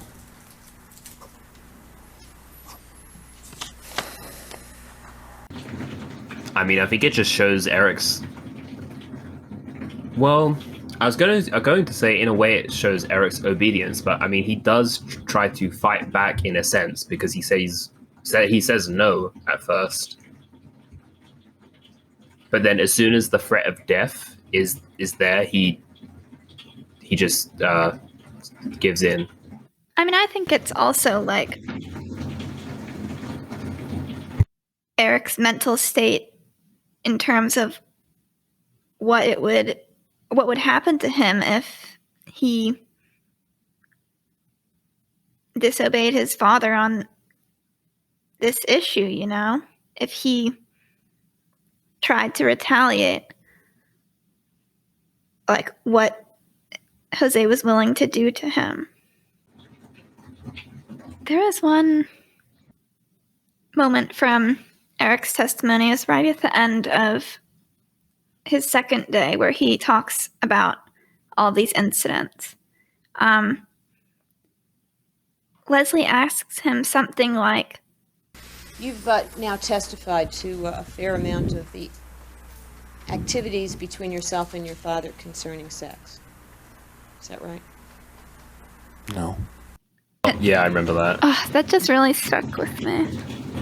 Like, I don't know, I view that as almost like what we were talking about earlier, of like Eric going off script. Like, Yeah. She clearly wants him to say, yes, that's all that happened to me. But that's not the truth. I think it's just a case of like what Dr. Burgess basically said, like, there were many, many, many more things that Eric told, like, his therapists, but he just didn't testify to any of it because I think Leslie said something like, if they don't believe you after you've told them this, what's the point in telling them like 10 times just like it? 10 times more just like it? Okay, should we move into corroboration for this time period? Yeah. So Ed Fenno was a friend of Lyle's from the Princeton tennis team, and he moved into the Menendez house first in Calabasas, and then he eventually moved with them when they moved to Beverly Hills. He first moved in with them in the fall of 1988, and he stayed into the spring of 1989. Ed Fenno's testimony provided corroboration for Erik being sexually abused by his father while Ed was living there in the fall of 1988, so just a year before. Ed Fenno said that he and Erik would spend a lot of time together. Would you spend time talking to Erik in his room? Yes. Were there occasions when your visits with Erik would be stopped or interrupted? Yes. Would you describe how that would happen? On a pretty regular basis. Mr. Menendez would come, either he would let Erik know ahead of time or he would actually come to the room and I would have to leave. It would either be Mr. Menendez would come in and he'd say, Edward, it's time for you to leave, or Erik would tell me ahead of time, my dad's coming up, you gotta go. So I'd leave. You'd leave. And when you'd leave, Mr. Menendez and Erik would be in the room? Mr. Menendez would close the door behind him. Yeah, it's not proof, it's corroboration. Yeah, it's a very tiny piece of testimony, but it does add corroboration. So recently a letter was discovered that Erik apparently wrote to his cousin Andy in the winter of 1988. So less than a year before the killings. Andy was the cousin who Erik had disclosed the sexual abuse to like 6 years before. And in the letter, Erik says something like, it's still happening. Like, every time he comes to my room, I can't stand to see him. Essentially, he's referring to his father still sexually abusing him during this period. And this is something that I'm pretty sure it was never brought into either trial. So it's possible that it could be a new piece of evidence in the case. Well, I don't know all the legal proceedings, but if it's verified to have been written at the time that it claims to have been written at, I think it's very strong corroboration. Yeah, I remember the only authentication for the letter is that doesn't in the letter Erik also speaks about how his family was throwing a Christmas party for Jose's work colleagues or something at the time. Yeah. And that's what was happening at the time. So that would have been Christmas of 88, right? Because they would have just moved into the Beverly Hills house. Yeah. Yeah, that's the only authentication that comes from the letter itself. I think it's pretty strong corroboration, but to play devil's advocate, you could also make the argument that Erik had written the letter in jail. I think that they can do handwriting tests and see when it was written. So is there a way to tell how old the ink is or something? That's what it says in Robert's book, yeah. Oh, okay. So I think that if they're able to authenticate it, like, irrefutably that it was written, like, prior to 1990. yeah, then, like, it would be a new piece of evidence that should result in them getting a new trial. But, Yeah. I mean, it was 30 years ago. I personally don't think that a new trial is their best option. I would not want to see that happen. I think there's a lot of reasons why having it. I think there's just been too much time elapsed. Yeah. And, like, I think there's plenty of other corroboration. Although, during this time period, it's a little... There is less corroboration. So... Like, my believing their testimony about the sexual abuse doesn't, like, hinge on whether this letter is real. Like, if the letter wasn't there, I wouldn't suddenly not believe they were sexually abused, because there is so much other corroboration which points towards the sexual abuse happening, if that makes sense. Yeah, that's how I think of it too. This one though. Yeah, this next piece, it wasn't testified about, but it was entered into evidence. I'm pretty sure, because Leslie talks about it in her closing arguments, I think. Yeah. Kitty's second therapist in California, Dr. Summerfield, there is a notation that she had said to him that she was hiding sick and embarrassing secrets. And this was said to Dr. Summerfield 6 weeks before the killings. The only other thing that the note says is that, because I think this note comes from, I think it comes from like a defense interview with Dr. Summerfield. So I think they had asked him, like, was she referring to like current time, or was she referring to something that happened in her childhood? And Dr. Summerfield says that he had thought about, like, if it was something in, normally when you're embarrassed about something in your childhood, by the time you're an adult, it's no longer like sick and embarrassing, because you realize as an adult that what happened to you as a child, like, wasn't your fault. And that's why he believed that she was referring to something that was happening in the present. That's the gist of like what I got from it, at least. I mean, the only thing that was from Kitty's mouth was that what she is hiding is sick and embarrassing. The rest of it is the therapist's speculation, but I don't think that she's referring, like, thinking about the other things that she could possibly be referring to. If it's not Jose abusing Erik, like, what else in her life was sick and embarrassing that was testified about? I mean, I don't think you would label an affair as sick and embarrassing.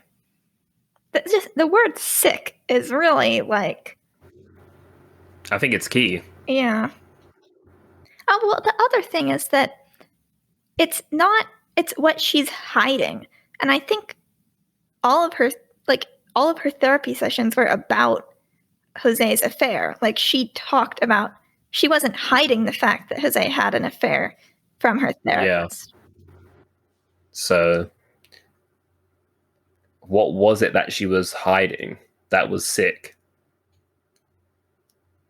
I think it's another piece of like evidence that you can't explain away. I just don't think you can. I don't think there's anything else that you can point to in this case and be like, oh yeah, that's what she was referring to. I don't know. That's just how I think about it, though. Yeah. Like, what do you think? No, I agree. I feel like based on all of the other evidence, there's nothing else she could be referring to. I think it's one of the most highly corroborative things in this case. Like, that is not a coincidence that 6 weeks before she is killed, she tells her therapist, I'm hiding sick and embarrassing secrets. You know? I think it was just getting to her. I think mentally she just couldn't deal with the fact that she was hiding the fact that her husband was having sex with their kids. Like, I think, like, it finally got too much for her to handle. And I think she probably would have ended up saying something to her therapist if she wasn't killed. Okay, so in like the summer of '89, Erik was like on a tennis circuit, right? There was a tennis tournament in Kalamazoo, Michigan. It's in Michigan, isn't it? I think. I don't know. I'm not too good with my states. Yeah, it is. And then Erik essentially didn't play very well, and he lost. And this isn't the last game he lost. This is like the game before his last one.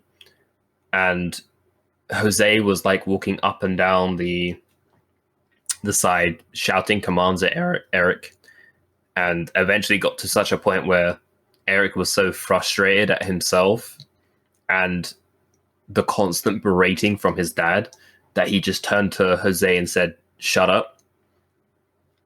And there was just like complete silence. Like, everyone heard it. And there are basically two different versions of what happens next. One from Brian Anderson, who was a prosecution witness, and one from Pat Anderson, who was a defense witness. Pat Anderson is the ex-wife of Brian Anderson. Brian Anderson was Kitty's brother. I'll talk about it from the perspective of Pat Anderson, since I think Brian was BSing and trying to cover for his sister and Jose. Pat basically said the moment that Erik said shut up to his dad, that he was just like, he knew, you could see it in his face, that he was terrified when Jose went up to him, and like the color just drained from his face. And I think Pat describes him as being like a scared little bird or something like that. Did you feel sorry for Erik? Yes, I did, extremely. He was like a little bird that lost his wings. I mean, he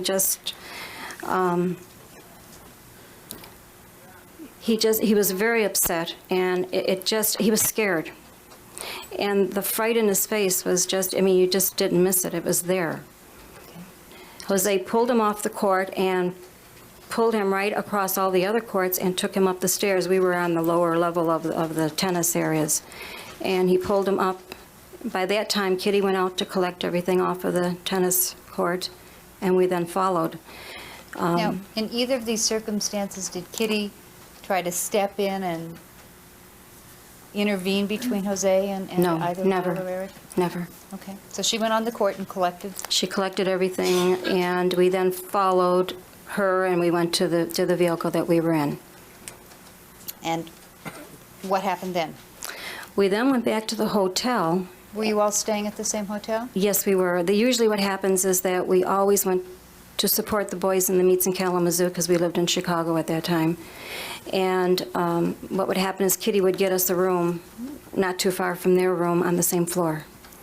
Okay. So you all went back to the hotel room? Yes, we did. And was this in the morning or No, this was late afternoon, and we were then going to get ready for dinner. Okay. And did you proceed to get ready for dinner? Yes, ma'am, I did. And did you then go or have some contact with Kitty and Jose about going to dinner? Well, I had to go to Kitty and Jose's room because it then got to be very late. It was originally like around 6:30, and it now was getting on to be 7:30, 8 o'clock. And I was extremely hungry. It's been a long day. And I knocked on Kitty's door of their room, and Kitty was in the room, but there was no Jose. And she said that he was down in Erik's room. Did Erik have a room in the same hotel? Yes, he did. If I can remember right, it was like about 2 to 3 rooms down from their room. Okay. So she told you that Jose's in Erik's room? Correct. What happened then? She then said that we had to wait until Jose came out of Erik's room before we could go to dinner. So did you wait in her room or return to your room? No, I went back to my room. And did you subsequently get information that Jose was now back? What had happened was I had to go there one more time. I went back to her room and said, Kitty, it's really getting very late. Why don't we just go down to eat? And she said, no, it'll only be a few more moments. Jose should be coming out of his room. And how much time before Jose did come out of Eric's room? If I can remember right, it was like around 8:30 or 8:45. And what happened then? We then were walking down the hallway and... When you say we... Oh, I'm sorry. It was Kitty, myself, Brian, and Jose, the four of us. Okay. And what happened then was we said we would like to go in and see Erik to at least tell him that we thought the game was very well. We were sorry that he lost. Jose made fun of that, but as we were there in front of the room, he said, well, okay, Erik is in his room, and he will not be coming to dinner with us. So he opened the room, and Who opened the room? Jose did. Did he have a key? Yes. Jose has the key to Eric's room, which in itself, I think is a big sign. Like, why his son is 18 years old, like at that point, shouldn't Erik have the key to his own hotel room? So I think that's kind of corroborative, just that small piece. And when he opened the room, we looked in, and it was a short hallway like you would have like in a Holiday Inn or something like that. I looked in the room, and it was very dimly lit, and Erik was in bed. How did he look?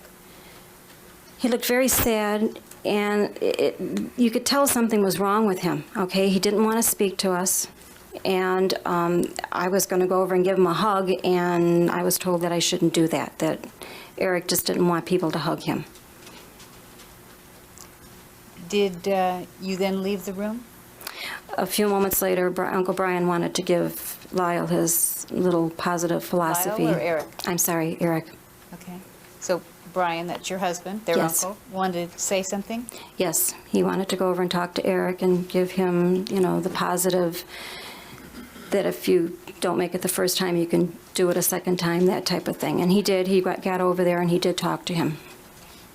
Then did the four of you go down to dinner? No, what happened then was for some reason Kitty said she had to go back to her room, so it was just Jose, Brian, and myself that went down to the restaurant area. Then Kitty comes down for dinner, and apparently Kitty is just spaced out for the entire conversation. And whenever Pat would try and talk to her, she was just in her own world, completely blank, wasn't really paying attention. The Kalamazoo tournament, this was 10 days before the parents were killed. The beginning of August of 1989. Yeah. Oh, that's when Erik lost his final match, yeah. I think this is actually highly corroborative that Jose was sexually abusing Erik. And that Kitty knew. Did Erik testify that, in fact, he was abused by his father that night? I don't think he talked about it. Well, oh wait, no, didn't Jose punish him with knees? Right, yeah. Yeah. Okay, so yeah. The sex in the later years was used by Jose more as a punishment tool. Well, I mean, I think it was primarily punishment, but not always. I think sometimes Jose... Well, I mean, I think he saw Erik as his property. And whenever Jose felt like he would abuse Erik. Yeah, so Erik testified that, in fact, Jose had used sex as punishment that evening, and that is why Erik didn't come down to dinner and why he was behaving so strangely. I mean, and this is like a reoccurring thing.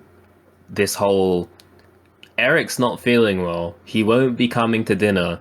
A similar thing happened when Aunt Joan went to go and visit Erik when he was playing in a tennis tournament. And Joan saw Jose coming out of Erik's room and this was around dinner time, and Jose had said to Joan, Erik isn't feeling well, he won't be coming to dinner. So this is not like a one-time thing. This has happened multiple times, and different witnesses testified to it. I don't know. I don't think there's anything else about that incident, though. Yeah. I mean, at the start of Erik's testimony, Leslie asks him when was the last incident of sex, which was in May of 1989, and then the last incident of knees happened in August. Was it the week before the shootings? Yes, I think so. Yeah, and this is just something I think about a lot. Like, if you were going to make up a story about how you've been terrorized and your father was sexually abusing you and that's what led to you shooting him, why would you say that the last incident of anal penetration was a few months before the killings? If you're really trying to like play up the story about how it was so bad for you, you know? It's not the sort of thing to like you would make up. Like, what would be the reason to make that up? Or maybe it's just because you're telling the truth about what happened, and that was the last incident of sex. So that's what I think about that. Yeah, I agree with you. I mean, because their whole defense was talking about the fear that they had and why the fear was what led them to shooting their parents. So if you were really trying to argue that you were afraid, why didn't Erik just say, oh yeah, my dad raped me the night before the shootings? You know? It's the sort of thing where it's like, if they were really trying to like pull a fast one over the jury, Erik easily could have said that last incident of sex happened the night before. And it would have emphasized the fear. Or even the night of. I mean, the only story about what happened preceding Jose and Kitty being in the den and Erik and Lyle coming in and shooting them is from Erik and Lyle's story. So, like, I don't know. I feel like if you were trying to play with the heat of passion argument of abuse leading to the shooting, us like not in the sense of fear, but in the sense of like retaliation or anger, I don't know. Erik could have said like, yeah, my dad raped me, went downstairs to watch a movie, and I went out and told Lyle, and then we came back in and killed him right there. Like, there's so many versions of their story that follow a more like not logical pattern, but like digestible pattern than what they testified to. I feel like one thing that in itself like corroborates Erik's testimony for me is that like people always talk about how brutal the crime was and how the brutality of the crime, but it just makes a lot of sense to me that something like what Erik testified to led them to do that. And that's like, you know, with parricide cases, the majority of times when children kill their parents, it's following severe abuse. Yeah, I mean, it's true. So the clip in the beginning of this video where Erik says that the originating cause of the brothers killing their parents was him telling Lyle that Jose had been molesting him. That's true, but I think there's one step before it that was really the cause of the brothers killing their parents because it was the cause of Erik telling Lyle. And that was Jose telling Erik that he was going to continue to sleep at home 4 nights a week during college, which to Erik was an indication that the sexual abuse would continue. He told me that I was going to be staying home a few nights a week, that I was going to have my bedroom where it was, and it was going to be my bedroom, and that he wanted me to come home and eat and study with him several nights a week, so that my grades would stay up, and that he would be able to keep apprised of what was going on. Now, was that a significant piece of information for you? Yes. And how did you react to hearing that he expected you to sleep at home? I asked him what he meant. What he meant I was going to be staying home with my bedroom there and so on. And he said that I was going to be sleeping home several nights a week, so that I could, at dinner and after dinner, go over my work with him. And I couldn't accept what he was saying. What do you mean you couldn't accept it? You said, "No, Dad, I'm not going to do that." Is that what happened? No, I just kept asking him what he meant. I couldn't accept what he was saying. Why? Because he was saying I was going to have to live at home as well as living at college, and what? I didn't expect that. Okay, you didn't expect that. Did you like that idea? I hated the idea. Why? Because my entire dream had been to go to college and to leave home, and for the last several years, all I thought about was going to college, and suddenly he was telling me that I was going to be living at home, and that the Well, what did you think that meant with respect? Let him finish the answer. Had you finished your answer? No. Go ahead. And he was going to be telling me that I was going to be living at home, and that basically the sex was going to continue. Did he say the sex is going to continue? No, he didn't say that, but that's what I knew it meant. That's what you believed it meant? Yes. And how did that make you feel?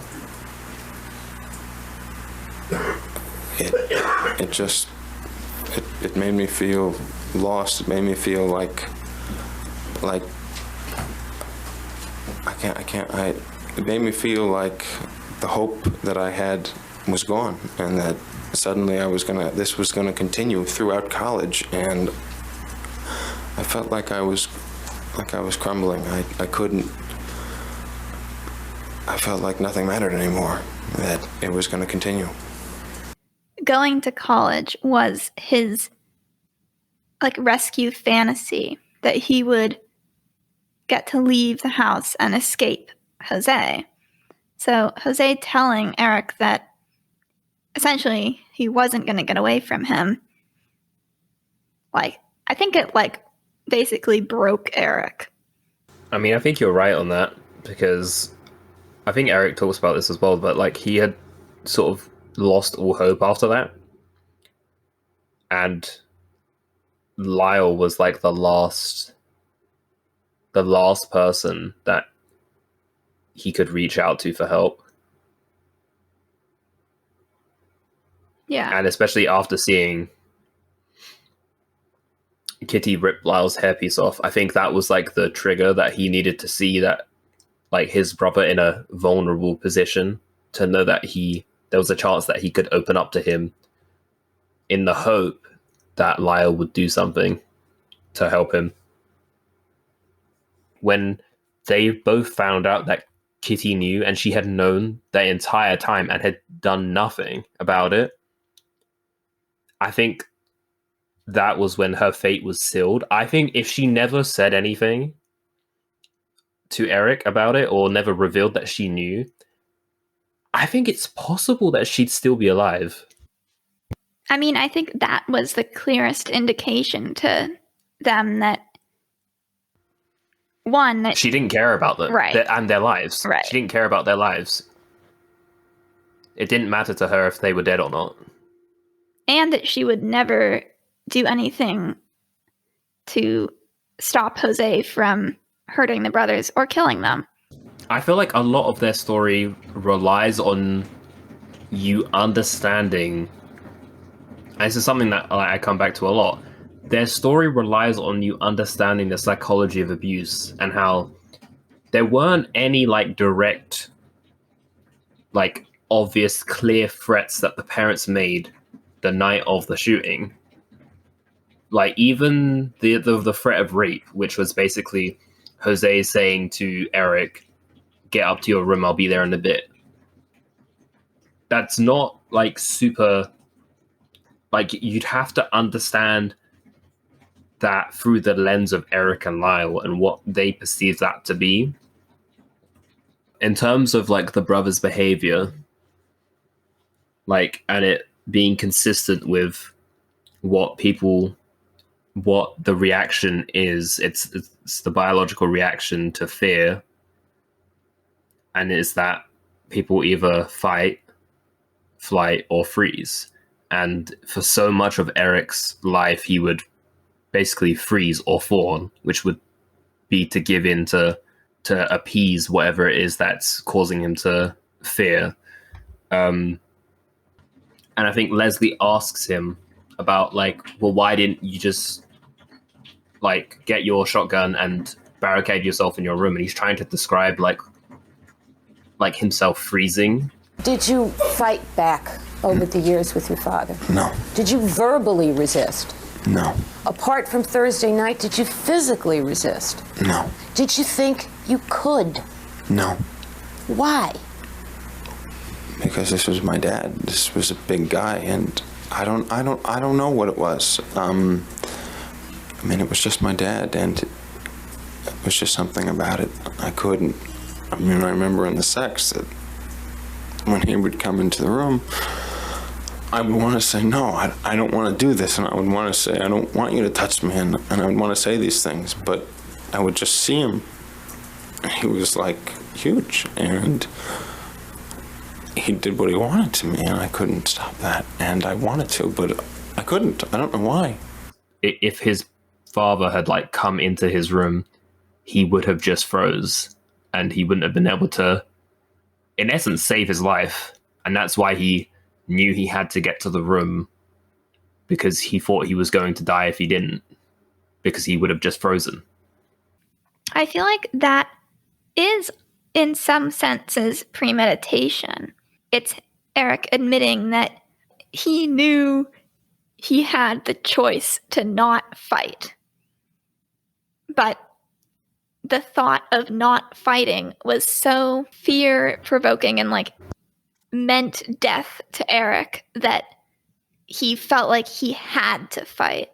In Erik's testimony, he says that especially through the later period of his sexual abuse, he like had a constant fear that he would die during the sex with his father.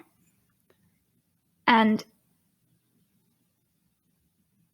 on that Sunday night, Did any of that thought enter your mind on Sunday night, August 20th, 1989?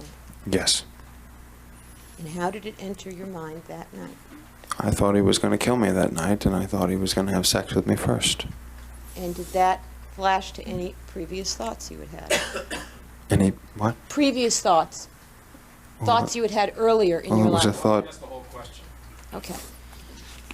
When you were thinking that your father might have sex with you on the night of August 20th and kill you, okay, did that remind you of these earlier thoughts you had about not wanting to die in the middle of a sex act with your father? No, it didn't have to remind me. It was always in my head. It was always there. Well, was it there then, Mr. Menendez? Yes, it was there. Isn't this something that the experts have spoken about, how child molestation victims always have like a fear of death from the abuser, even like if the abuser isn't violent or isn't currently being violent to them? I think it might play into that a little bit. that's a good point. I hadn't thought about that. I mean, it's something that's like seen in a lot of like domestic homicides over here, like to do with that usually include abuse, is that sometimes like a charge will be lowered to manslaughter due to diminished responsibility, in cases where someone is reacting after like a lifetime of abuse, for example. And that's sort of how I view it as well. I think that if you've been terrorized and abused for your entire life, even if you do react irrationally and kill your abusers, even when they're not posing an immediate threat to you, I still think that should be manslaughter. I've looked into this a little bit, and I don't think that the U.S. has a diminished responsibility exception, essentially, to murder. I think on the night of the shooting, I think the only reason why he didn't freeze was because Lyle was with him and Lyle was motivating him. And so it sort of flipped from freeze to fight in that moment because of Lyle saying to him, like, it's happening now. And especially after hearing Jose say that he'd be up to Erik's room in a bit, to Erik, that means that there was going to be sex. And it was sort of like the sexual abuse over the entire course of his life had sort of built up to this one moment. And in that moment, it caused him to fight instead of freeze. And that's sort of how I view the night's events in a way. Yeah, I agree. I think it's like, in essence, like Erik wasn't strong enough after the 12 years of sexual abuse to flip from freeze to fight by himself.